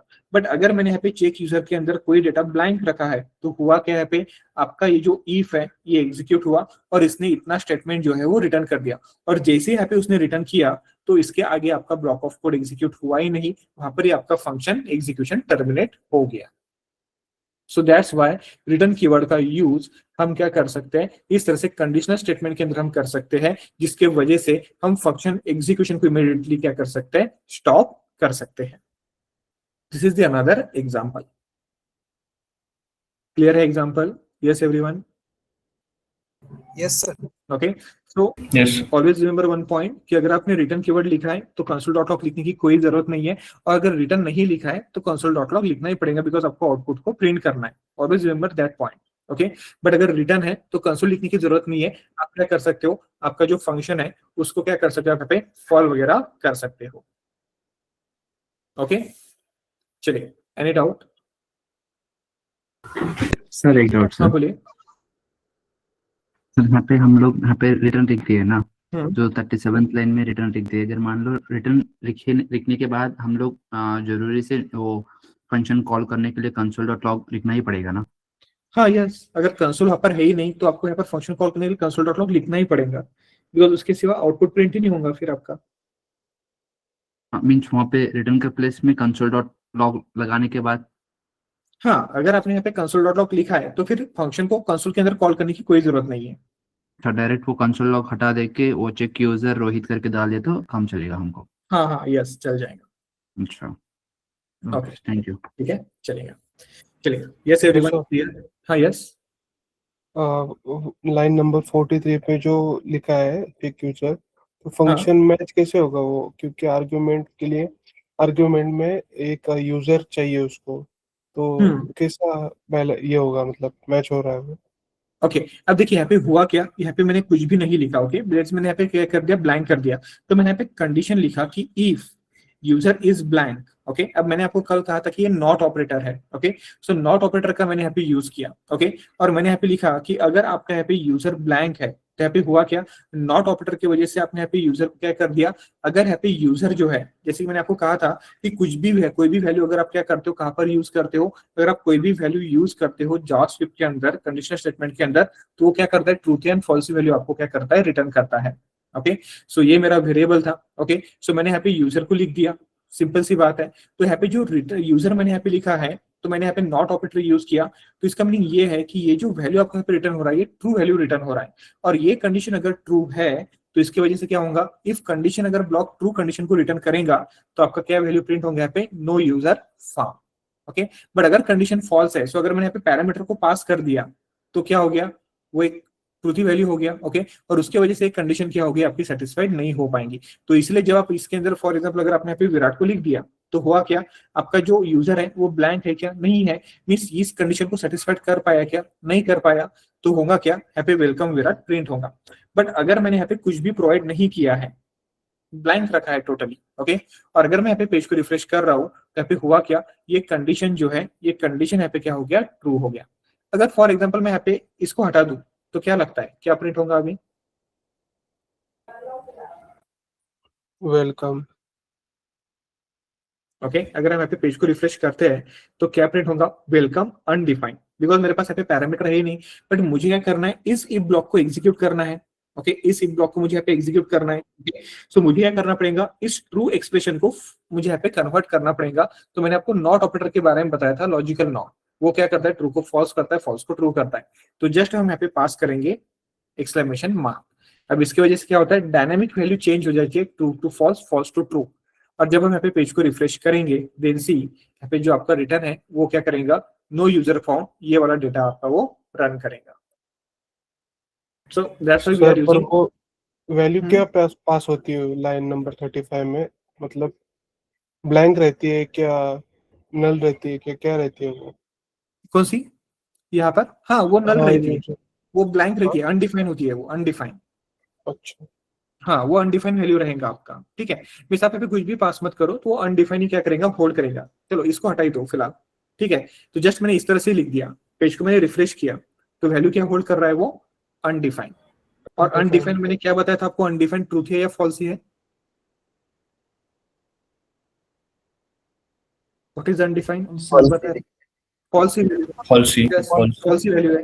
और कल मैंने आपको बताया था कि ब्लॉक क्या करता है, ट्रू कंडीशन को रन करता है। सो अगर यूजर यहाँ पे फॉल्सी वैल्यू है और अगर मैं यहाँ पे एक्सप्रेशन को क्या कर रहा हूँ, अगर फॉर एग्जांपल कोई आपके पास यहाँ पे एक्सप्रेशन है console.log, ओके, console.log, और अगर मैंने यहाँ पे लिख दिया ट्रू, ठीक है, तो कंसोल में क्या प्रिंट होगा, यहाँ पे लाइन नंबर 45 पे ट्रू प्रिंट हो जाएगा, सही है। बट अगर मैं इसके आगे क्या कर दूं, जस्ट यहाँ पे एक्सक्लेमेशन मार्क लगा दूं, अब ट्रू का क्या हो जाएगा, false. फॉल्स हो जाएगा। False. यहाँ पर वही हो रहा है, यहाँ पे हो क्या रहा है, अब यूजर जो अनडिफाइन है, सो अगर हम यहाँ पे क्या करेंगे, अनडिफाइन को अगर हम यहाँ पे प्रिंट करेंगे तो अनडिफाइन क्या है, एक फॉल्सी वैल्यू है, ओके, अनडिफाइन क्या है, एक फॉल्सी वैल्यू है। बट अगर मैं इसी अनडिफाइन को क्या करूंगा, यहाँ पे एक्सक्लेमेशन मार्क अगर प्रोवाइड करेंगे तो वो वैल्यू जो है वो किस में कन्वर्ट हो गया, ट्रू में कन्वर्ट हो गया। और ये वैल्यू अगर ट्रू में कन्वर्ट हो गया तो इफ ब्लॉक क्या कर रहा है, ट्रू ब्लॉक को एग्जीक्यूट कर रहा है, और एग्जीक्यूट करने की वजह से क्या हो रहा है, नो यूजर फाउंड डेटा आपका यहाँ पे प्रिंट हो रहा है। सो बेसिकली यहाँ पे जो कन्वर्जन है, वो जो यूजर है वो होल्ड कर रहा है अनडिफाइंड, ठीक है। देन उसके बाद अनडिफाइंड के साथ क्या हुआ, undefined is a falsies value, तो ये वैल्यू फॉल्स हो गया, ओके। फॉल्स वैल्यू होने के बाद मैंने क्या किया, एक्सक्लेमेशन मार्क लगा दिया, और एक्सक्लेमेशन मार्क प्रोवाइड करने के बाद ये जो वैल्यू है ये कन्वर्ट हो गया ट्रू में, और ट्रू में कन्वर्ट होने की वजह से ये इफ ब्लॉक आपका यहाँ पे एग्जीक्यूट हो रहा है, जब आप यहाँ पे कोई भी वैल्यू पास नहीं करते हो तब। क्लियर है? ओके अब ये ऑपरेटर है ना, अब मुझे नहीं पता कि अदर लैंग्वेजेस के अंदर ये किस तरह से वर्क करते हैं, जावा के अंदर वगैरह, ओके।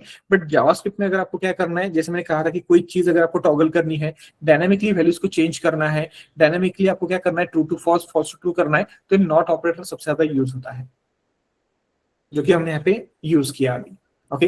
मींस हुआ क्या, ये जो इतना बड़ा एक्सप्रेशन था उसने क्या किया, नॉट ऑपरेटर ने इमीडिएटली सॉल्व कर दिया कि यूजर अगर अनडिफाइन है, अनडिफाइन बाय डिफॉल्ट नेचर उसका फॉल्सी है, और अगर फॉल्सी वैल्यू को अगर हम इफ कंडीशन में यूज करते हैं तो नॉट ऑपरेटर है, नॉट ऑपरेटर के साथ अगर फॉल्स वैल्यू आती है तो ट्रू में कन्वर्ट होती है, और अगर एक्सप्रेशन आपका ट्रू है तो ट्रू वाला रिटर्न स्टेटमेंट आपका यहाँ पे रिटर्न हो जाएगा। बट अगर यहाँ पे वैल्यू है तो ऑब्वियस है, वैल्यू है तो वो वैल्यू कभी यहाँ पे ये नहीं हो पाएंगी ट्रू, तो दैट्स व्हाई वो वेलकम वाला मैसेज आपको प्रिंट करके देता है, okay. Yes, sir. Yes everyone.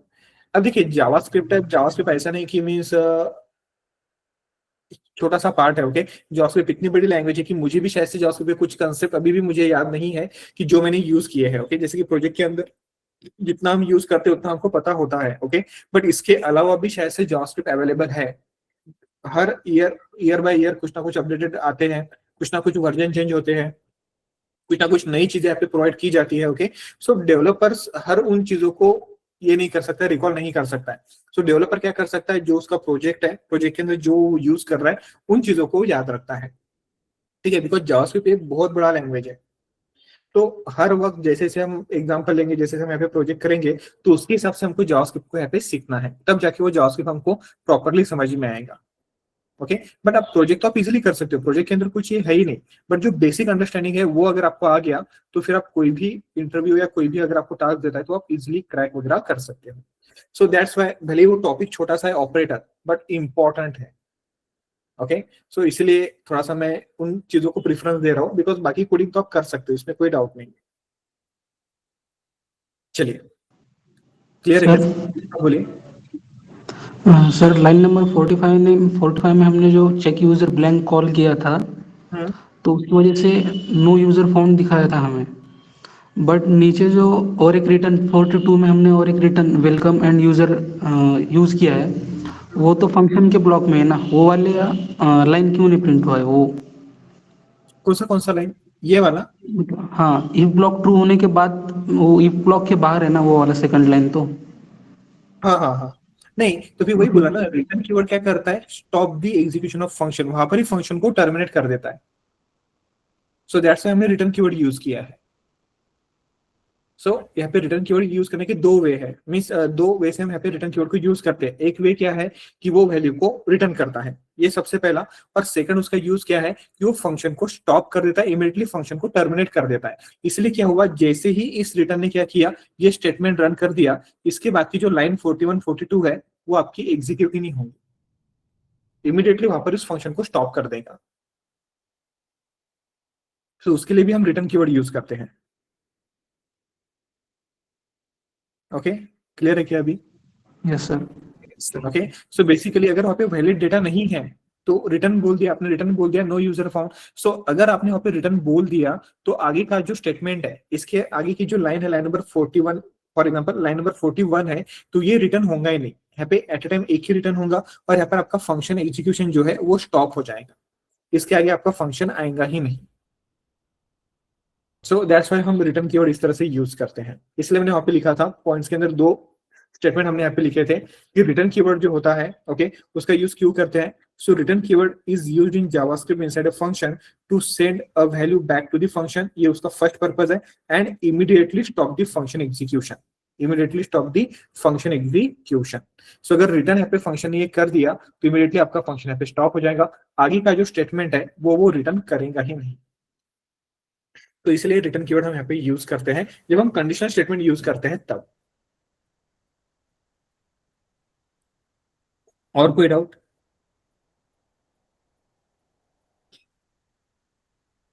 Yes anyone? No okay ठीक है चलिए। सो अब ये हो गया, मीन्स आपको रिटर्न कीवर्ड समझ में आ गया, आपको फंक्शन कैसे बनाते हैं वो समझ में आ गया, फंक्शन कॉलिंग आपको समझ में आ गया। उसके बाद आपको इफ स्टेटमेंट वगैरह ये सारी चीजें आपको यहाँ पे पता है। ओके अब हम आते हैं नेक्स्ट फंक्शन जो है एरो फंक्शन। ओके अब this is a important topic. अब एरो फंक्शन एग्जैक्टली होता क्या है? ओके देन एरो फंक्शन जब हम यूज करते हैं तो नॉर्मल फंक्शन एरो फंक्शन में डिफरेंस क्या होता है वो भी यहाँ पे अंडरस्टैंड करना काफी इंपॉर्टेंट है। ओके चलिए तो उसे डिस्कस करते हैं।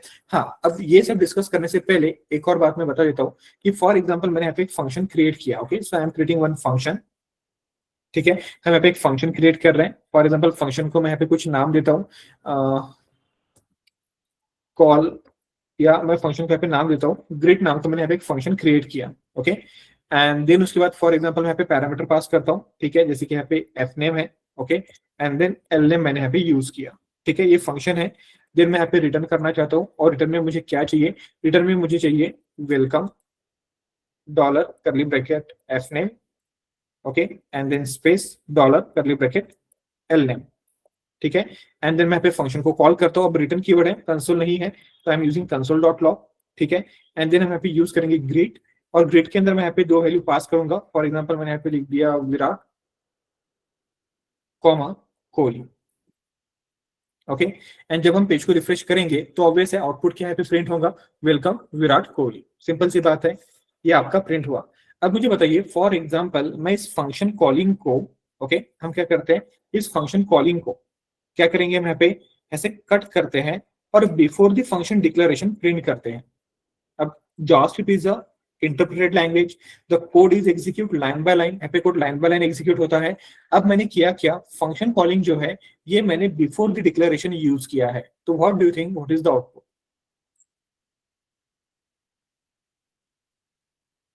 एरर आएगा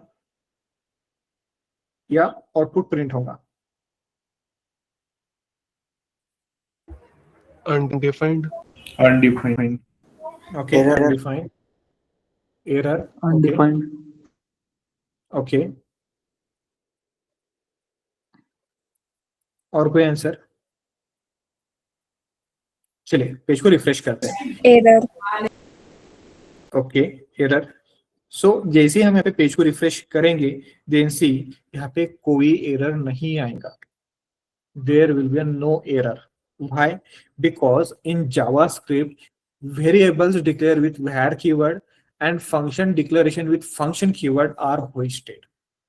ओके यहाँ पर होगा ये जो फंक्शन है ये आपका होस्टेड हो जाएगा। ओके अब होस्टिंग का मीनिंग क्या होता है कि जब आपका ये कोड कंपाइल होगा, जब आपका ये कोड कंपाइल होगा, तो मैंने होस्टिंग का डेफिनेशन क्या बताया था कि जब भी आपका कोड कंपाइल होता है तो जो डिक्लेरेशन होता है वो top of the scope shift हो जाता है। ओके मींस ये कोड आपने भले ही यहाँ पे इस तरह से लिखा है, ओके ये जो कोड है ये कोड आपने भले ही यहाँ पर इस तरह से लिखा है, बट एक्चुअल जब आपका कोड कंपाइल होगा, ओके एक सेकंड,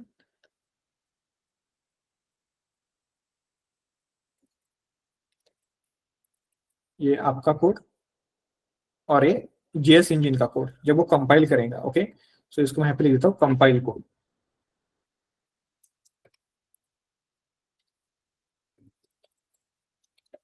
ओके तब होता क्या है, अब ये जो कंसेप्ट है होस्टिंग का, इसमें होता क्या है कि फॉर एग्जांपल आपने कोड के अंदर लिख दिया, क्या लिखा आपने कोड के अंदर, फॉर एग्जांपल अगर आपने यहाँ पे लिखा वेरिएबल के थ्रू, फॉर एग्जांपल आपने यहाँ पे लिखा var a is equal to 20, ठीक है। और अगर आप यहाँ पे कंसोल के अंदर क्या करते हो, यहाँ पे कॉल करते हो कंसोल डॉट लॉग में, ओके तो यहाँ पे होता क्या है, यहाँ पे कंसोल डॉट लॉग में जब आप लिखोगे तो a प्रिंट होगा, और इस a का जो आउटपुट है वो क्या हो जाएगा, सिंपल ऑब्वियस है 20 प्रिंट यहाँ पे हो जाएगा। ओके मींस अगर आपने यहाँ पे वेरिएबल डिक्लेयर किया है और कंसोल के अंदर आफ्टर डिक्लेरेशन अगर आपने उस वैल्यू को यूज किया है तो आउटपुट क्या प्रिंट होना है यहाँ पे, तो आउटपुट जो है a का वो यहाँ पे 20 प्रिंट हो जाएगा, इसमें कोई डाउट नहीं है। ओके बट अगर फॉर एग्जांपल अगर आपने आपके कोड में इस तरह से लिखा है var, ओके फॉर एग्जांपल आपने इस तरह से लिखा है var b is equal to 30, okay but आप कर क्या रहे हो, before the declaration of heavy variable को कॉल दे रहे हो, ओके इसका आउटपुट आप प्रिंट करना चाहते हो, तो you know that JavaScript by default provide a value undefined. Okay JavaScript क्या करता है, बाय डिफॉल्ट जब भी आप कोई वेरिएबल डिक्लेयर करते हो तो वहां पर अनडिफाइंड वैल्यू क्या हो जाता है, स्टोर हो जाता है मेमोरी के अंदर। ओके अब यहाँ पे हो क्या रहा है, आप यहाँ पे वेरिएबल जो आपका है वो आप क्या कर रहे हो, डिक्लेरेशन से पहले कॉल अगर दे रहे हो तो बाय डिफॉल्ट क्या होता है कंपाइल में आपका ये जो कोड है ये किस तरह से काम करता है, तो ये जो आपका वेरिएबल डिक्लेरेशन है तो ये क्या हो जाता है, top of the scope shift हो जाता है। कैसे, तो आपका जो कोड कंपाइल होगा तो जावास्क्रिप्ट इंजन क्या करेगा, इसे इस तरह से कंसिडर करेगा, and then console dot log B okay ये आएगा, और b की जो वैल्यू है वो 30 है, तो कंपाइल में आपका इस तरह से कोड आता है। ओके और बाय डिफॉल्ट जो जावास्क्रिप्ट इंजन है ये क्या करता है, कंपाइल टाइम में क्या करता है, अगर आपने कोई वेरिएबल डिक्लेयर करके रखा है तो इसकी वैल्यू जो है वो क्या करता है, अनडिफाइंड स्टोर करता है, अनडिफाइंड यहाँ पे स्टोर करता है, इसलिए var कीवर्ड में कभी भी आपको एरर नहीं आता है। ओके वो ऑलवेज आपको अनडिफाइंड रिटर्न करता है, बट अगर आप let and const keyword use करोगे तो वो होस्टेड होते हैं या नहीं है, बताइए पहले। नहीं let and const keywords are hoisted और नॉट, होते हैं बट होते हैं, यस राइट, वेरिएबल जो लेट एंड कॉन्स्ट हम डिक्लेयर करते हैं वो होस्टेड होते हैं, but because of temporal dates हो, okay so basically temporal dates period between variable declaration and initialisation. Okay तो उसकी वजह से क्या होता है, वो आपको रेफरेंस एरर वहां पे थ्रो करते हैं।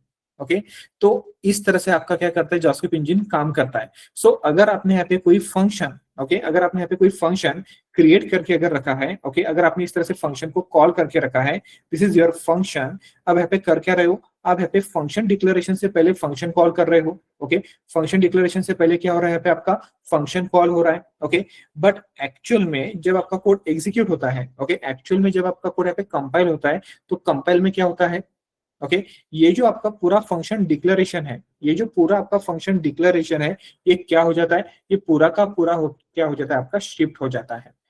ओके मींस होगा क्या, जब ये कोड आपका कंपाइल में आएगा तो आपका कोड कैसे रहेगा, ये पूरा कोड, सॉरी शायद से वो चला गया अभी, एक सेकंड, हाँ ओके सो ये जो आपका फंक्शन डिक्लेरेशन है, ओके ये जो आपका फंक्शन डिक्लेरेशन है ये इस तरह से यहाँ पे रहेगा। ओके एंड उसके बाद कंसोल के अंदर जिस फंक्शन को आपने यहाँ पे कॉल किया है ग्रीट को, ओके वो ग्रीट फंक्शन यहाँ पे क्या हो जाएगा, आपका यहाँ पे कॉल हो जाएगा। ओके और इसके अंदर जो भी आपने यहाँ पे यूज किया है, फॉर एग्जाम्पल आपने यहाँ पे विराट यूज किया है, इसके अंदर आपने यहाँ पे कोहली यूज किया है। ओके तो ये जो फंक्शन है ये इस तरह से आपको यहाँ पे विजिबल होगा। सी आपके कोड में आपने कोड ऐसा लिखा है बट कंपाइल टाइम में कोड जाते वक्त ऐसा कन्वर्ट हो रहा है। ओके जैसे कि आपने यहाँ पे कंसोल के अंदर बी को कॉल किया और उसके बाद आपने वेरिएबल डिक्लेयर किया, बट कंपाइल होते वक्त हो क्या रहा है, यहाँ पर आपका var बी आपकी अनडिफाइंड वैल्यू को होल्ड कर रहा है, बट फंक्शन आपको क्या करता है, फंक्शन आपको आपका जो आउटपुट है वो रिटर्न करा के दे देता है। तो that's why in JavaScript variables and functions are hosted।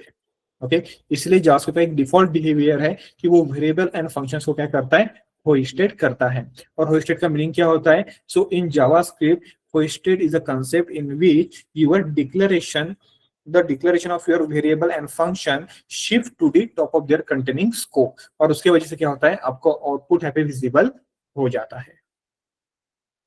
Clear है। सो इसीलिए जब आप इस तरह से किसी फंक्शन को देखोगे तो यहाँ पे होगा क्या, आपका जो आउटपुट है वो एज इट इज यहाँ पे प्रिंट होगा। ओके, बिकॉज फंक्शन वैल्यू को स्टोर नहीं करता है, अनडिफाइंड को होल्ड नहीं करता है, तो इसीलिए यहाँ पे जो रिटर्न आपने लिखा था वो वैल्यू आपके यहाँ पे प्रिंट हो गया। ओके, बट अब आप चाहते हो कि सर हम फंक्शन को होस्टेड नहीं करना चाहते हैं, तो फिर क्या करें? अब ऑब्वियस है फंक्शन होस्टेड नहीं होना चाहिए, because code is execute line by line, सारी चीजें अगर लाइन बाय लाइन हो रही है तो क्यों फंक्शन यहाँ पे होस्टेड होना चाहिए? सो अगर फॉर एग्जाम्पल आपने ऐसा किया, ओके, तो जस्ट मैं वे आपको बता रहा हूँ। फॉर एग्जाम्पल मैंने यहाँ पे किया const, okay, print my name is equal to function parenthesis curly bracket open close, ठीक है, मैंने इस तरह से लिखा। उसके बाद इसके अंदर मैं 2 पैरामीटर प्रोवाइड करा देता हूँ, F name comma L name, ठीक है, same as it is, just लिखने का वे मैंने यहाँ पे बदल दिया। ओके, देन रिटर्न, और रिटर्न में मुझे क्या लिखना है यहाँ पे? सेम यही लिखना है, वेलकम, सारी चीजें सेम यहाँ पे एज इट इज में लिख रहा हूँ, जस्ट फंक्शन का नाम मैंने चेंज किया, बिकॉज डुप्लीकेट नाम के फंक्शन हम यूज नहीं करते हैं। एंड देन हम यहाँ पे करेंगे क्या? Console dot log, and then हम यहाँ पे यूज करेंगे प्रिंट माई नेम पैरेंथेसिस, इसके अंदर 2 चीजें हम यहाँ पे यूज करेंगे, तो विराट कॉमा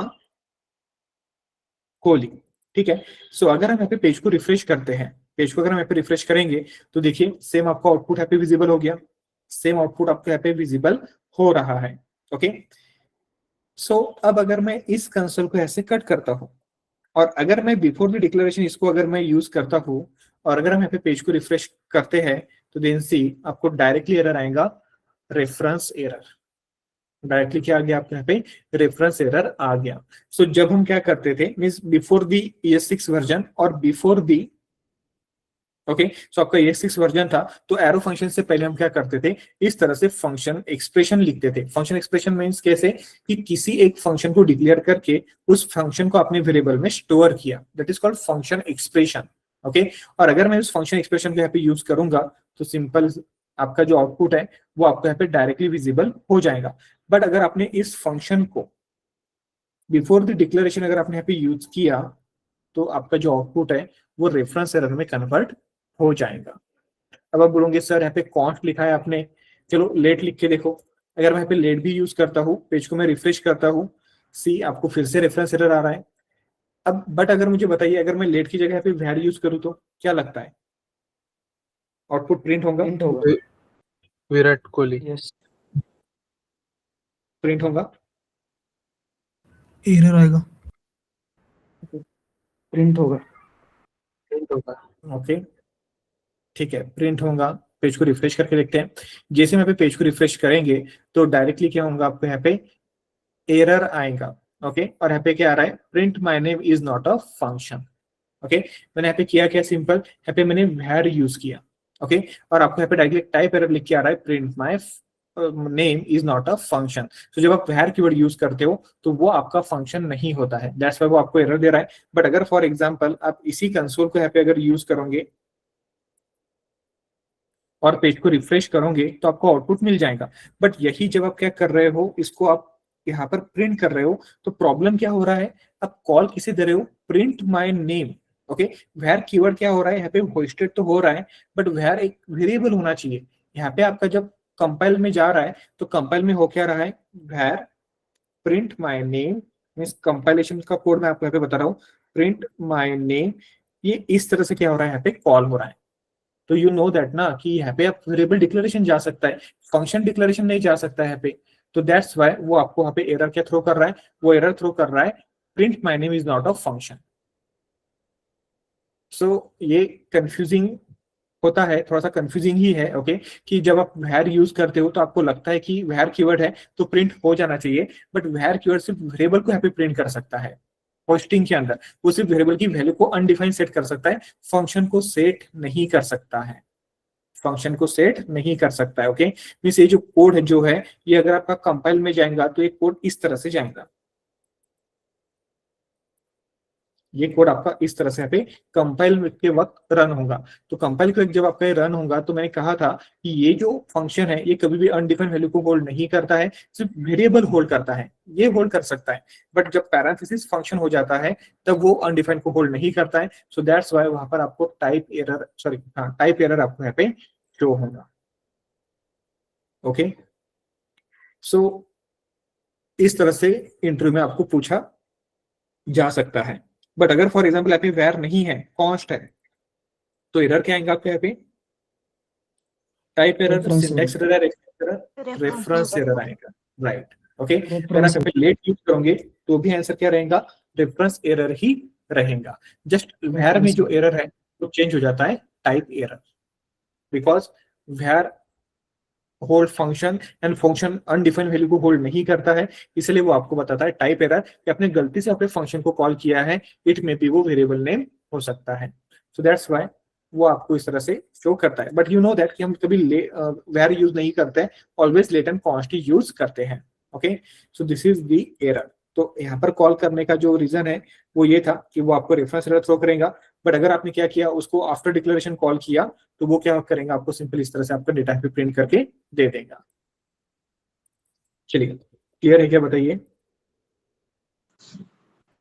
अब मैं कंसिडर कर सकता हूँ कि आपके लिए ऐसे नई चीजें होंगी। ओके, फॉर एग्जांपल आपने इससे पहले जावा पढ़ा है या कोई और लैंग्वेज भी पढ़ा है, तो ऑब्वियस है ये आपके लिए कुछ नया ही होगा कि आपको लैंग्वेज में यहाँ पे डिफरेंस दिख रहा है, बिकॉज जावा में ऐसा होता ही नहीं है।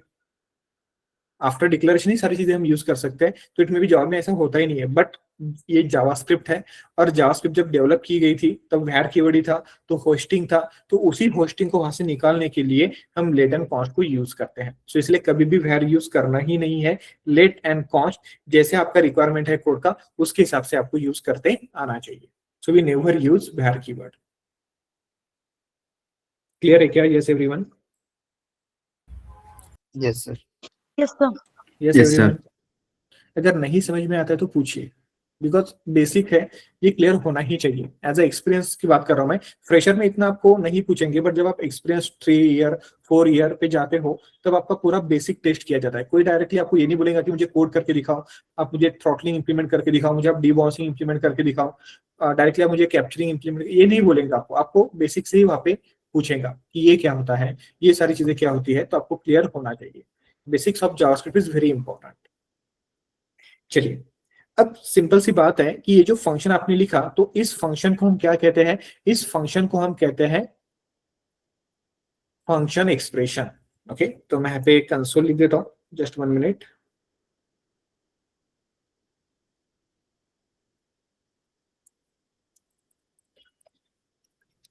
अब ये जो फंक्शन एक्सप्रेशन है, ये ऑब्वियस है, थोड़ा सा मींस यहाँ पे एक वेरिएबल डिक्लेयर करो, फिर फंक्शन कीवर्ड लिखो, फिर पैरेंथेसिस लिखो, तो ये थोड़ा सा एक डिफिकल्ट वे था फंक्शन को डिक्लेयर करने का। ओके, सो इसी को रिप्लेस करने के लिए फिर ये 6 वर्जन में या ये 7 वर्जन में क्या हुआ, आपको एरो फंक्शन प्रोवाइड किया। ओके, सो इसे हम कहेंगे पहले फंक्शन एक्सप्रेशन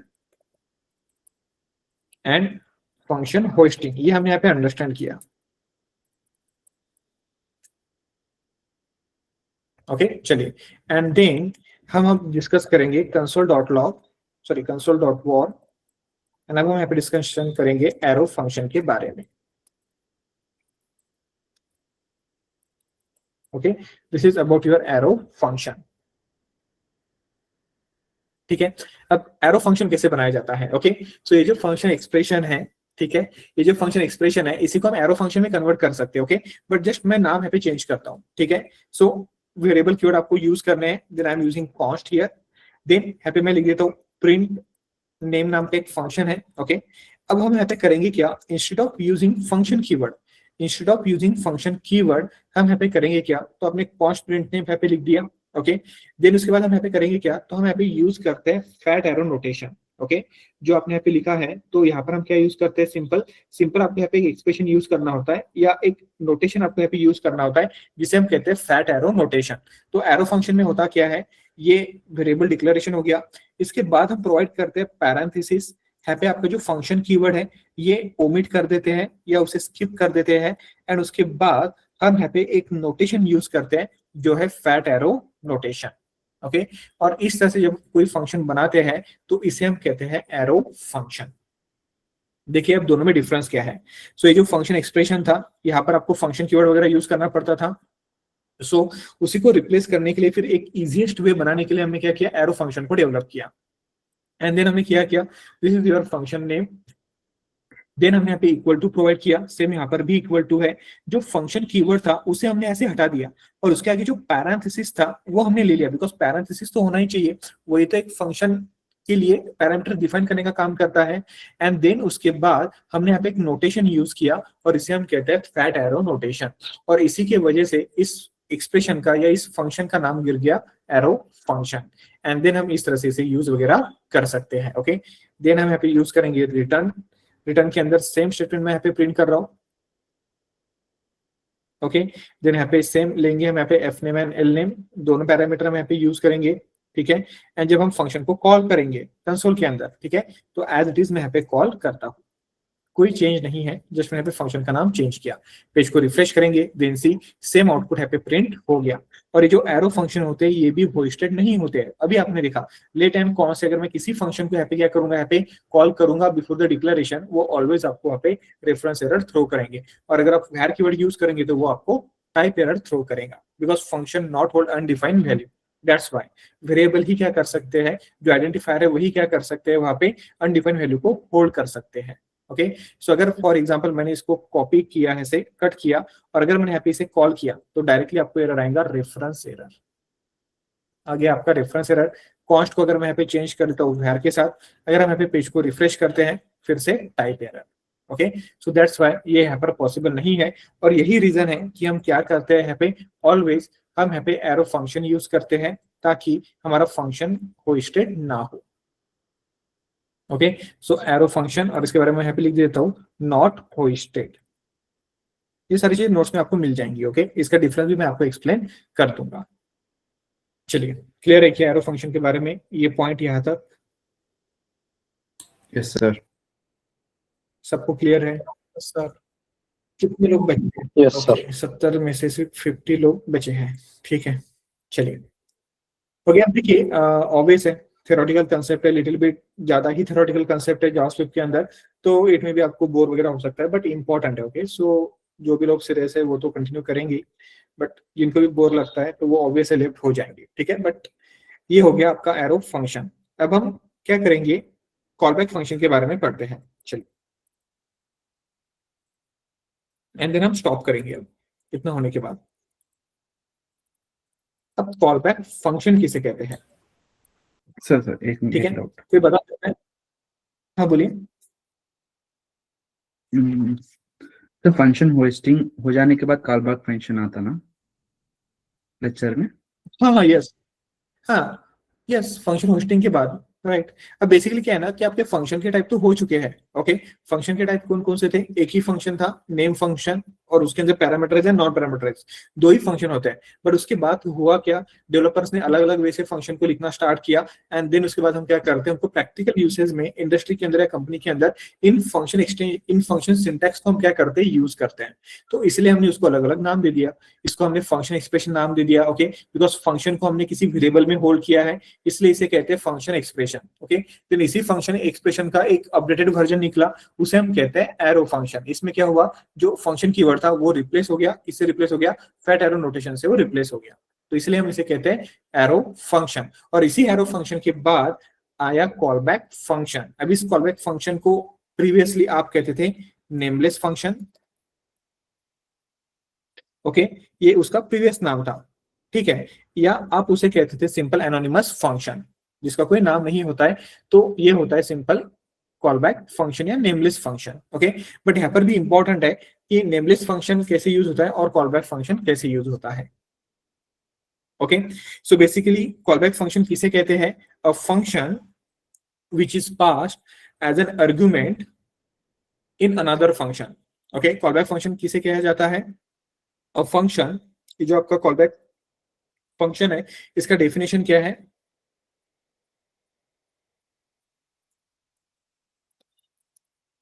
एरो फंक्शन का भी मैं लिख दूंगा, बट एरो फंक्शन के लिए डेफिनेशन ऐसा परफेक्ट है नहीं उसके लिए। बट कॉलबैक फंक्शन किसे कहते हैं? A function which is passed as a argument in another function. Okay, उसे हम नेस्टेड फंक्शन भी कहते हैं। ओके, नेस्टिंग फॉर्मेट में। Okay, a function which is passed as an argument in another function is called callback function और nameless function. Okay, और इसी का एक और नाम है क्या नाम है इसका, एनोनिमस फंक्शन। एनोनिमस फंक्शन बराबर है क्या स्पेलिंग, ओके, एनोनिमस फंक्शन, ठीक है। ये होता है आपका कॉल बैक फंक्शन, ठीक है। अब मैंने क्या किया, एक फंक्शन है, फंक्शन के अंदर जब हम दूसरा फंक्शन पास करेंगे उसे हम यहाँ पे कहेंगे सिंपल कॉल बैक फंक्शन, ठीक है। अब इसको अंडरस्टैंड करने के लिए क्या करेंगे, तो इसको अंडरस्टैंड करने के लिए मुझे क्या करना पड़ेगा, आपको एक कुछ प्री डिफाइंड फंक्शंस होते हैं हमारे पास, उसका आप क्या कर सकते हैं यहाँ पे यूज वगैरह कर सकते हो किसे, इसे अंडरस्टैंड करने के लिए, ओके, कि what is exactly call back function, किस तरह से उस कॉल बैक फंक्शन को यूज किया जाता है, ओके। तो वो सारी चीजें अंडरस्टैंड करने के लिए हम क्या कर सकते हैं, उसे यूज वगैरह कर सकते हैं, ठीक है। तो अब हम क्या करते हैं, एग्जाम्पल डिफाइन करते हैं, बट एग्जाम्पल डिफाइन करने से पहले मैं आपको एक फंक्शन बताना चाहता हूँ जिसका नाम है सेट टाइम आउट। क्या फंक्शन का नाम है, फंक्शन का नाम है सेट टाइम आउट, ओके। सो पहले आप इसके बारे में डिस्कस कीजिए, मीन्स आप अंडरस्टैंड कीजिए कि what is exactly set time out. किसी को पता है सेट टाइम आउट फंक्शन के बारे में, एनीवन जिसने इससे पहले जावास्क्रिप्ट पढ़ा है?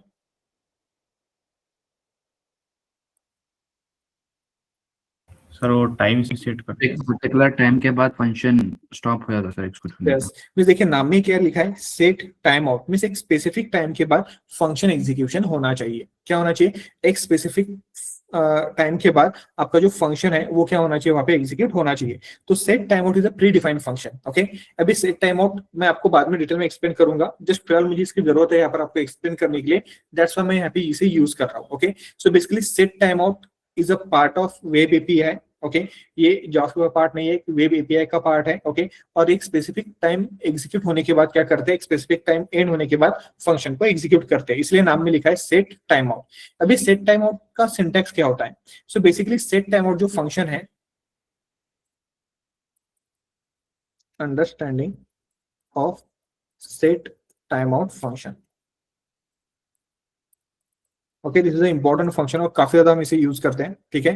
तो इसका बेसिक सिंटैक्स अंडरस्टैंड करना काफी जरूरी है, ठीक है। इसका सिंटैक्स देखिए क्या है, सो इसको लिखने के लिए आपको पहले सेट टाइम आउट लिखना जरूरी है, ओके। अभी जो सेट टाइम आउट फंक्शन है ये क्या करता है, दो पैरामीटर एक्सेप्ट करता है, ओके।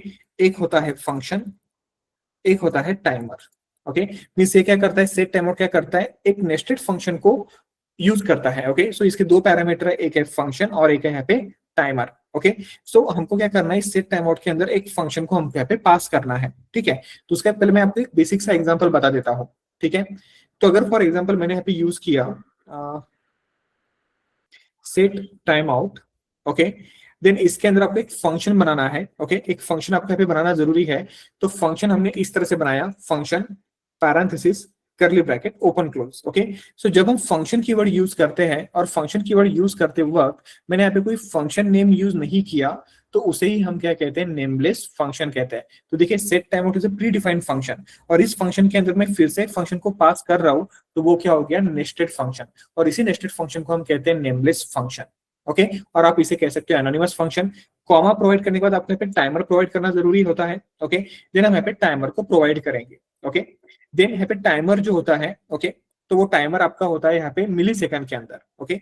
तो सबसे पहले यहाँ पे फंक्शन जो आपका फंक्शन डिक्लेरेशन है वो आप यहाँ पे लिखो, नॉर्मल फंक्शन आप यहाँ पे लिख सकते हो, function without name, function without name, ठीक है। और जो टाइमर है वो टाइमर आपके यहाँ पे रहेगा always in millisecond, so timer in millisecond, okay. Timer जो है वो क्या रहेंगे यहाँ पे मिली सेकंड के अंदर रहेगा, ठीक है। तो आपको करना क्या है कि आपको यहाँ पे टाइमर प्रोवाइड करना है। अब टाइमर मिली सेकंड के अंदर रहेंगे, इसका मीनिंग क्या है कि अगर हम यहाँ पे बात करते हैं 1 सेकंड की,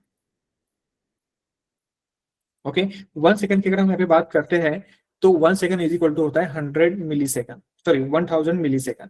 अगर आप यहाँ पे 2 सेकंड की बात करोगे तो 2 सेकंड इज इक्वल टू होता है 2000 मिली सेकंड। तो आपको करना क्या है, ये जो टाइमर है ये मिली सेकंड में आपको प्रोवाइड करना है, ओके। चलिए, तो आपने यहाँ पे एक फंक्शन लिखा, फंक्शन के अंदर मैं यहाँ पे लिखता हूँ console.log और हम यहाँ पे लिखेंगे I am execute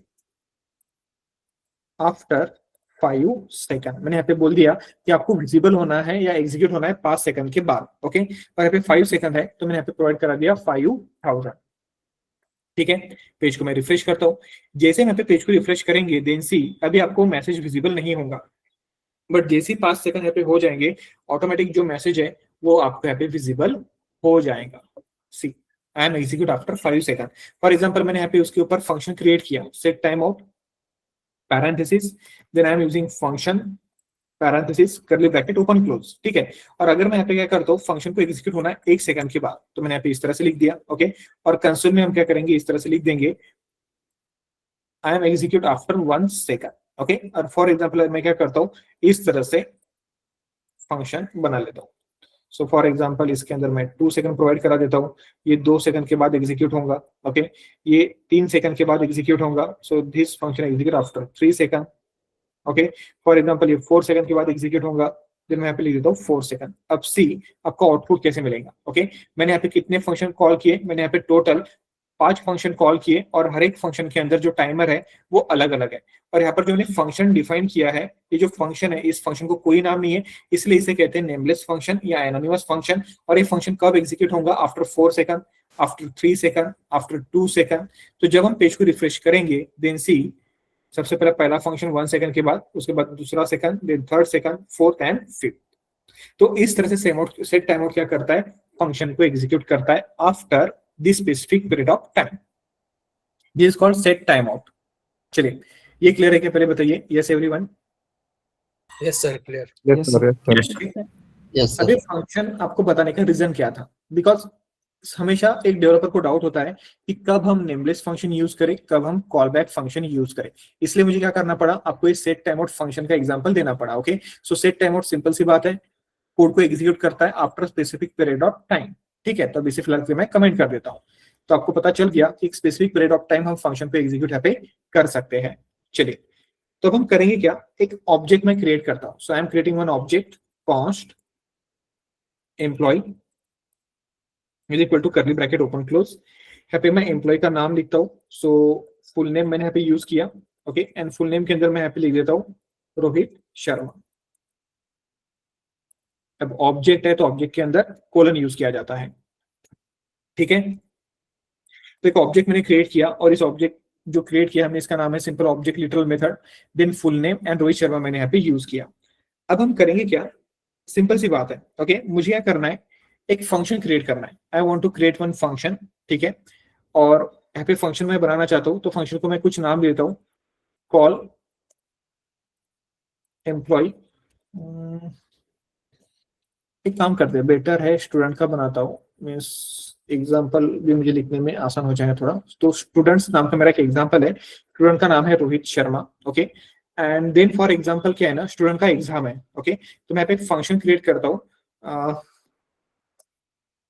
start exam नाम का। मैंने क्या किया, यहाँ पे सिंपल एक फंक्शन बना दिया। ओके, सो यहाँ पर हम एक फंक्शन बना रहे हैं। ओके, तो फंक्शन बनाने के लिए simple I am using function keyword, then parenthesis curly bracket open close. ठीक है, ये मैंने यहाँ पे फंक्शन बनाया और उस फंक्शन को मैंने होल्ड किया है स्टार्ट एग्जाम प्रॉपर्टी के अंदर। ठीक है, एंड देन हम यहाँ पे करेंगे क्या, आई am using console dot log, और कंसोल डॉट लॉग में मैं यहाँ पे करता क्या हूँ, एग्जाम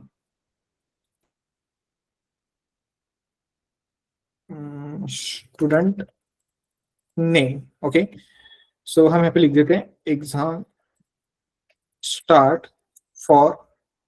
ठीक है, exam start for, and then मुझे यहाँ पे क्या करना है, स्टूडेंट का जो नेम है वो मुझे यहाँ पे प्रिंट करना है। तो then I am using simple dollar curly bracket, and then हम यहाँ पे लिखेंगे फुल नेम। ओके, तो आपको ये बताना है कि फॉर एग्जाम्पल अगर हम यहाँ पे फुल नेम लिखेंगे, ठीक है, तो मैंने यहाँ पे फुल नेम लिख दिया। ठीक है, और अगर मैं इस फंक्शन को यहाँ पे कॉल देता हूँ, फंक्शन को हम यहाँ पे कॉल करते हैं स्टूडेंट डॉट स्टार्ट एग्जाम, तो इसका आउटपुट क्या आएगा, what is the output of this line, line number 102। Exam start from Rohit Sharma. Okay, Rohit Sharma print होगा, यस और नो, होगा या नहीं होगा? प्रिंट होता सर। यस, नहीं होगा। नहीं होगा, होगा स्टूडेंट डॉट करना पड़ेगा। यस, स्टूडेंट डॉट नहीं होगा, रोहित शर्मा। ओके, सो यहाँ पे क्या लिखना पड़ेगा आपको, बिकॉज फुल नेम है ना, so full name is the property of student. Okay, तो इंस्टेड ऑफ यूजिंग स्टूडेंट हम क्या लिख सकते हैं यहाँ पे, we are using this keyword because हमने दिस कीवर्ड तो पढ़ा है। ओके, और दिस कीवर्ड किसे रेफर करता है? दिस कीवर्ड रेफर करेंगे आपके करंट ऑब्जेक्ट को जो कि स्टूडेंट है। और दिस कीवर्ड क्या होता है? So this keyword is refer as the object which execute the function. जो ऑब्जेक्ट आपका फंक्शन को एग्जीक्यूट कर रहा है उसे करंट ऑब्जेक्ट को रेफर करता है। तो इंस्टेड ऑफ राइटिंग स्टूडेंट हम यहाँ पे लिखेंगे दिस।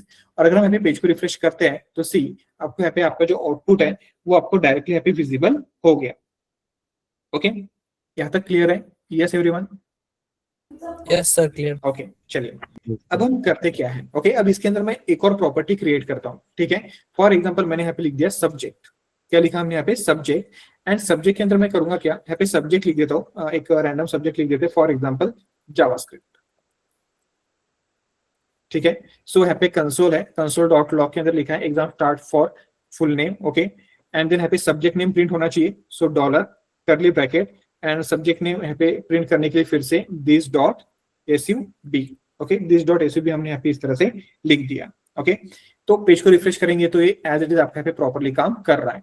बट अब अगर मैं क्या करता हूँ इसी स्टार्ट एग्जाम के अंदर, ओके, इसी के अंदर हम क्या करेंगे, यहाँ पे मैं यहाँ पे यूज करता हूँ सेट टाइम आउट फंक्शन के अंदर। ये जो फंक्शन आपने बनाया है इसी के अंदर मैं यहाँ पे क्या कर रहा हूँ, सेट टाइम आउट को यूज कर रहा हूँ। ठीक है, अब इससे पहले जो मैंने आपको बताया था मैं यहाँ पे यूज करूंगा फंक्शन। ओके, देन हम यहाँ पे यूज करेंगे फंक्शन, नेमलेस फंक्शन हम यहाँ पे यूज करेंगे parenthesis curly bracket open close. Understand कीजिए प्रॉपर। ठीक है, मैंने यहाँ पे लिखा function start exam is the my property of student. इसके अंदर एक फंक्शन डिक्लेयर करके रखा है, उस फंक्शन के अंदर मैं एक set time out function call कर रहा हूँ और उस सेट टाइम आउट के अंदर मैं एक नेमलेस फंक्शन कॉल कर रहा हूँ। ओके, और उसके अंदर मैं यही एज इट इज क्या करूंगा, यहाँ पे ये स्टेटमेंट मैं यहाँ पे प्रिंट करूंगा। ओके, और कितने सेकंड के बाद ये डेटा दिखना चाहिए? फॉर एग्जांपल 2 सेकंड के बाद ये डेटा मुझे विजिबल होना चाहिए। तो आपको ये बताना है कि लाइन नंबर 100 पे और लाइन नंबर 103 पे आउटपुट क्या प्रिंट होगा।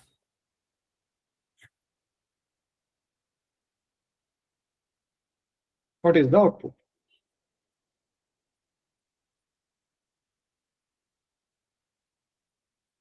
पहले इनर ब्लॉक एग्जीक्यूट होगा। Exam start for Rohit Sharma JavaScript and then again JavaScript and Rohit Sharma print. Okay, so आप लोगों को कहना है कि लाइन नंबर 100 पे क्या होगा, as it is statement print होगा, दिस डॉट खोलने की जगह रोहित शर्मा एंड यहाँ पे सब्जेक्ट प्रिंट होगा। एंड लाइन नंबर 103 पे same as it is print हो जाएगा। चलो पेज को रिफ्रेश करके देखते हैं। रिफ्रेश द पेज, नहीं हुआ।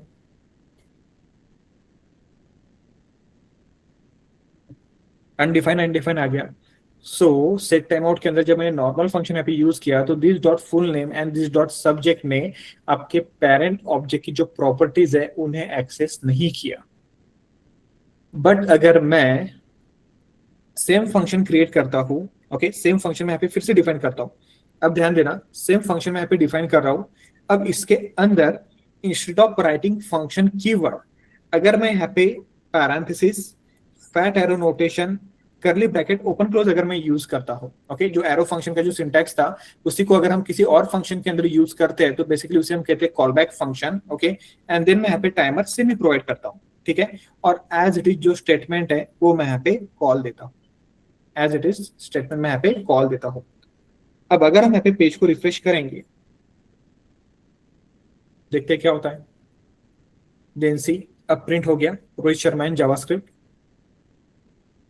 Yes sir. ओके, तो बेसिकली यहाँ पे हुआ क्या, जब आप क्या करते हो, कोई एक फंक्शन होता है, उस फंक्शन के अंदर जब आप क्या करते हो, इस तरह से नेस्टेड फंक्शन के अंदर जब आप फंक्शन एक्सप्रेशन यूज करते हो या नेमलेस फंक्शन यूज करते हो तो उसका जो ये दीज है, ये जो दीज कीवर्ड आप यहाँ पे यूज करते हो तो इसका जो रेफरेंस है वो वहां से निकल जाता है। ओके, वो जो दीज है उसका जो ये होता है, जो क्या होता है उसका बाइंडिंग होता है विथ योर नॉर्मल फंक्शन, वो क्या हो जाता है, आपका हट जाता है। ओके, और वो रिमूव होने की वजह से जो उसका कॉन्टेक्स्ट है, जो कि हम बोलते हैं कि this keyword refer the parent object, तो ये पेरेंट ऑब्जेक्ट का जो कॉन्टेक्स्ट है ऐसे क्लियर हो जाता है। और क्लियर होने की वजह से ये दिस कीवर्ड क्या करता है, ग्लोबली वर्क करने लगता है। और यही रीजन है कि ये आपको अनडिफाइंड रिटर्न करता है।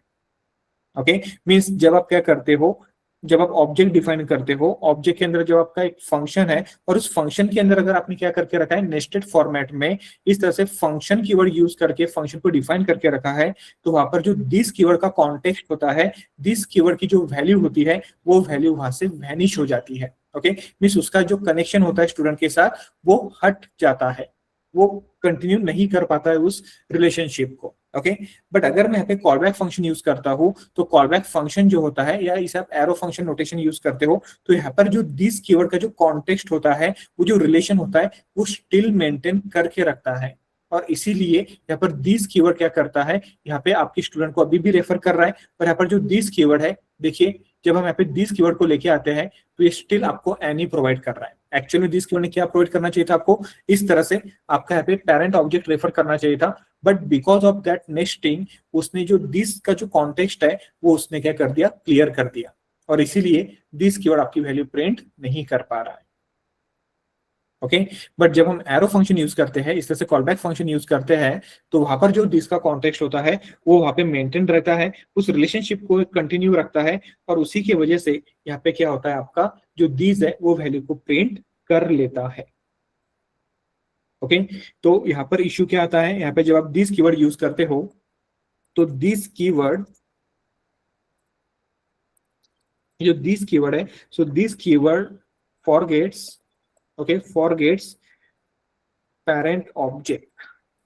ओके यहाँ पे जो दिस कीवर्ड है ये आपके पेरेंट ऑब्जेक्ट को क्या कर देता है, फॉरगेट कर देता है, भूल जाता है।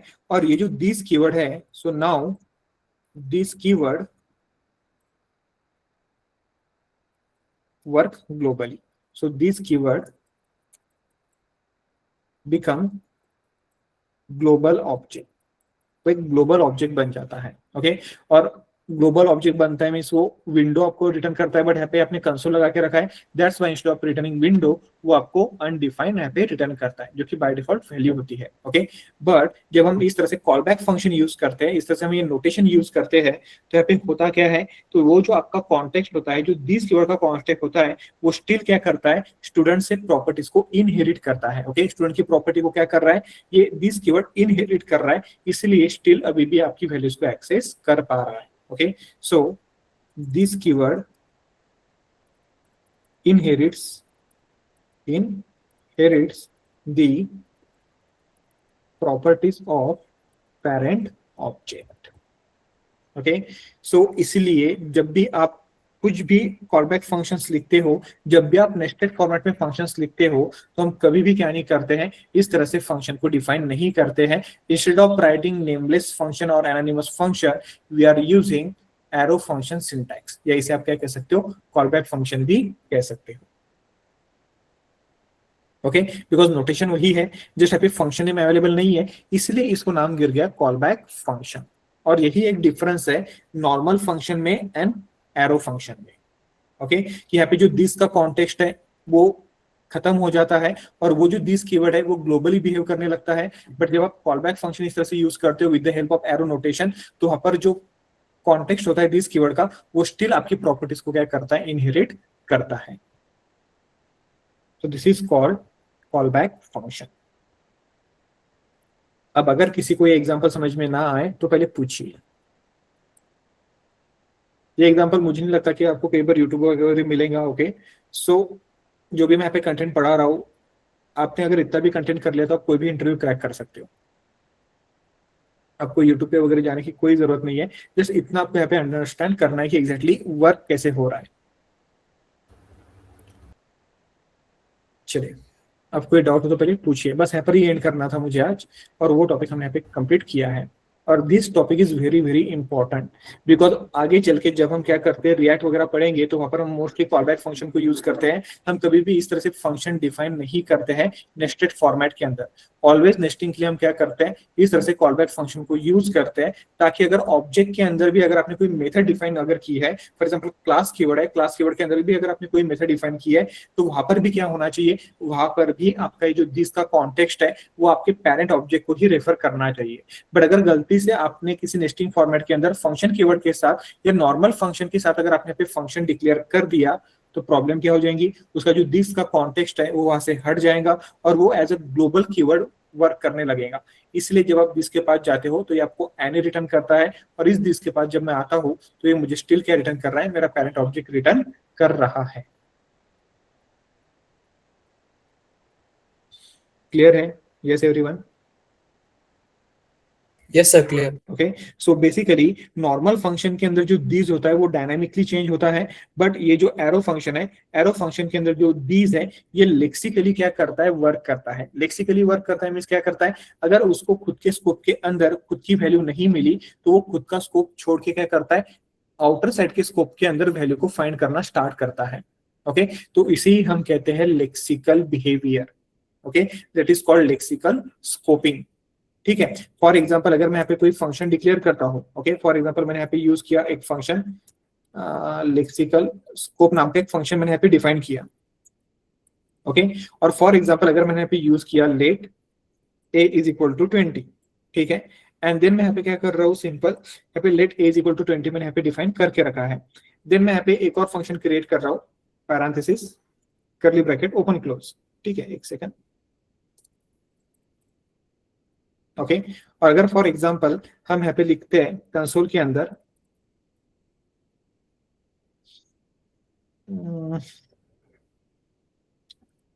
हाउ टू इम्प्लीमेंट, अगर आपको एग्जांपल देना है लेक्सिकल का, हाँ चलो ठीक है, ये इतना इसमें कंफ्यूजिंग नहीं करते हैं, बेटर मैं ऐसा करता हूँ, यहाँ पे अगर मैंने लिख दिया ओके, फंक्शन मैंने यहाँ पे डिक्लेयर किया है एंड देन सिंपल मैंने यहाँ पे लिख दिया कंसोल के अंदर कंसोल डॉट लॉग, ओके, और हमने यहाँ पे लिख दिया a प्लस बी मैंने यहाँ पे लिख दिया एंड देन यहाँ पे मैंने डिक्लेयर किया let b is equal to 30। Okay, तो अगर मैं यहाँ पे क्या करता हूँ, फंक्शन को कॉल देता हूँ लेक्सिकल स्कोप, तो आपको ये बताना है कि आउटपुट क्या आएगा। यहाँ पर ये मैंने फंक्शन लिखा है, इसका आउटपुट आपको बताना है, व्हाट इज द आउटपुट।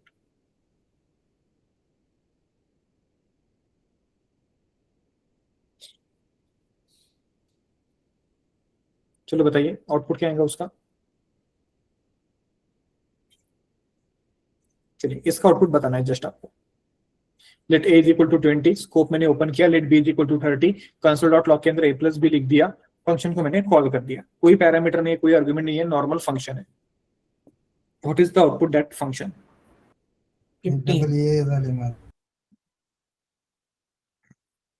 बताइए बताइए, गलत हुआ तो चलेगा। 50 sir, 50. Empty 50 okay, error 50 print कर रहा है वो, एरर नहीं आएगा। ओके, सो बेसिकली अब हुआ क्या, जब आपने क्या किया, इस एक्सप्रेशन को प्रिंट किया तो आउटपुट कहां पर प्रिंट हो रहा है, इस कंसोल से आउटपुट प्रिंट हो रहा है। तो अगर इस कंसोल से आउटपुट प्रिंट हो रहा है तो आपने यहाँ पे लिखा है a प्लस बी। अब यहाँ पे होगा क्या, ये जो a है ये स्टिल क्या करेगा, खुद की वैल्यू सर्च करेगा। ओके, तो जब ये a क्या करेगा, कंसोल के बाहर आएगा कि मुझे मेरी वैल्यू चाहिए, तो सबसे पहले वो क्या करेगा, खुद के लोकल स्कोप में वैल्यू को सर्च करेगा। बट जब उसकी खुद की वैल्यू यहाँ पे नहीं मिलेगी तो वो क्या करेगा, आउटर स्कोप में जाएगा। आउटर स्कोप मींस कैसे, लोकल स्कोप के बाहर निकलेगा और वो स्टिल एक ही वैल्यू को एक्सेस कर पाएगा। सो ये जो बाय डिफॉल्ट नेचर है इसे हम कहते हैं लेक्सिकल स्कोप। ओके, इसका डेफिनेशन मैं आपको कल बताऊंगा डिटेल में, but this is called lexical scoping.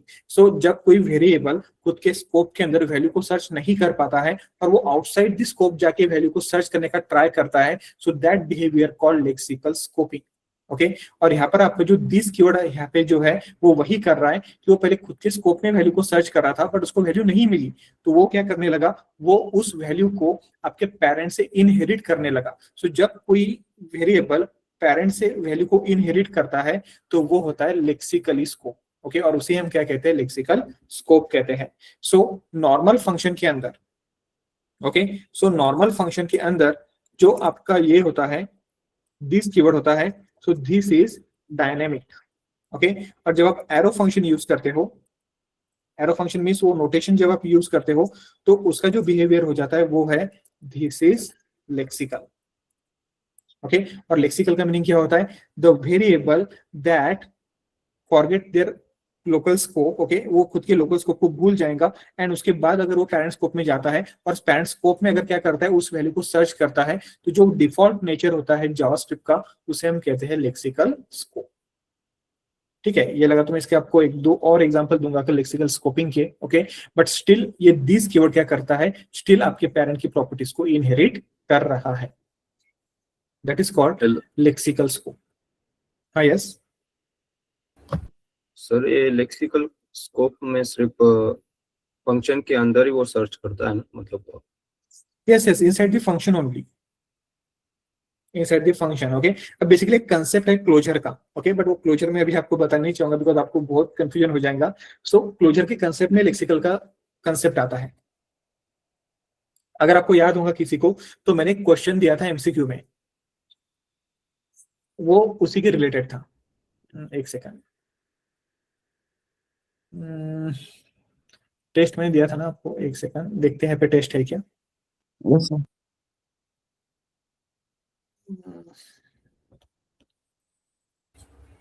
इस फॉर्म में तो नहीं होगा। हाँ बोलिए सर वो डिक्लेरेशन अगर फंक्शन के बाहर दिया तो एरर देगा क्या? कहाँ पर? फंक्शन के बाहर। कौन सा डिक्लेरेशन? ये लेट का क्या? हाँ हाँ एक। ओके, अगर फॉर एग्जांपल अगर मैं यहाँ पे लेट कर दूंगा तो फिर वो आपको क्या थ्रो करेगा? डायरेक्टली रेफरेंस एरर देंगे आपको वो।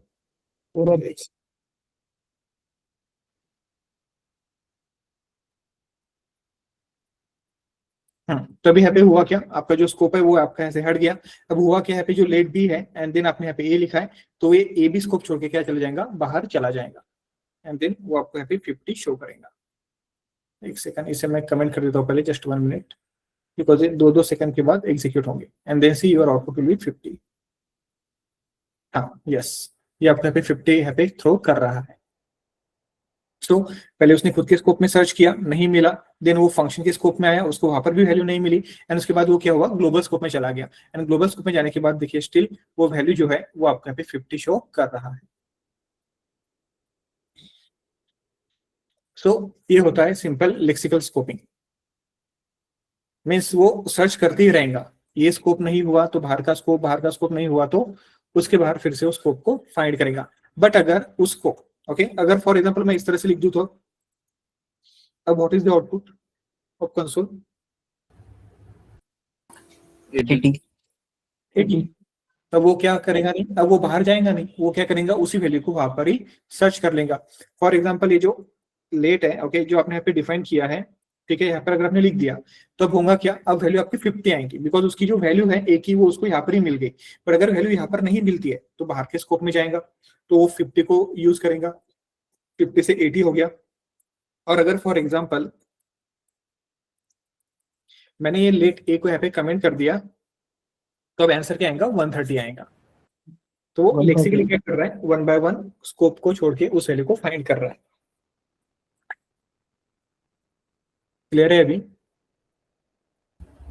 सर एरो फंक्शन में भी इसी स्ट्रक्चर को फॉलो करता है? हाँ यस, अगर फॉर एग्जांपल हम क्या करते हैं, यहाँ पे इस फंक्शन को मैं कन्वर्ट करता हूँ। ओके, अब एरो फंक्शन में कन्वर्ट करने के लिए इसको कॉन्स्ट कर देते हैं, देन यहाँ पे हम इज इक्वल टू कर देते हैं और यहाँ पे फैट एरो नोटेशन यूज कर लेते हैं। ओके, और पेज को मैं यहाँ पे रिफ्रेश करता हूँ, देन सी सेम आउटपुट आपको मिलेगा। सो बाय डिफॉल्ट नेचर है वो लेक्सिकल एनवायरमेंट। तो इसी कंसेप्ट से, इसी लेक्सिकल स्कोपिंग की वजह से एक कंसेप्ट आता है क्लोजर, तो वो आपको मैं अब नेक्स्ट सेशन में एक्सप्लेन करूंगा।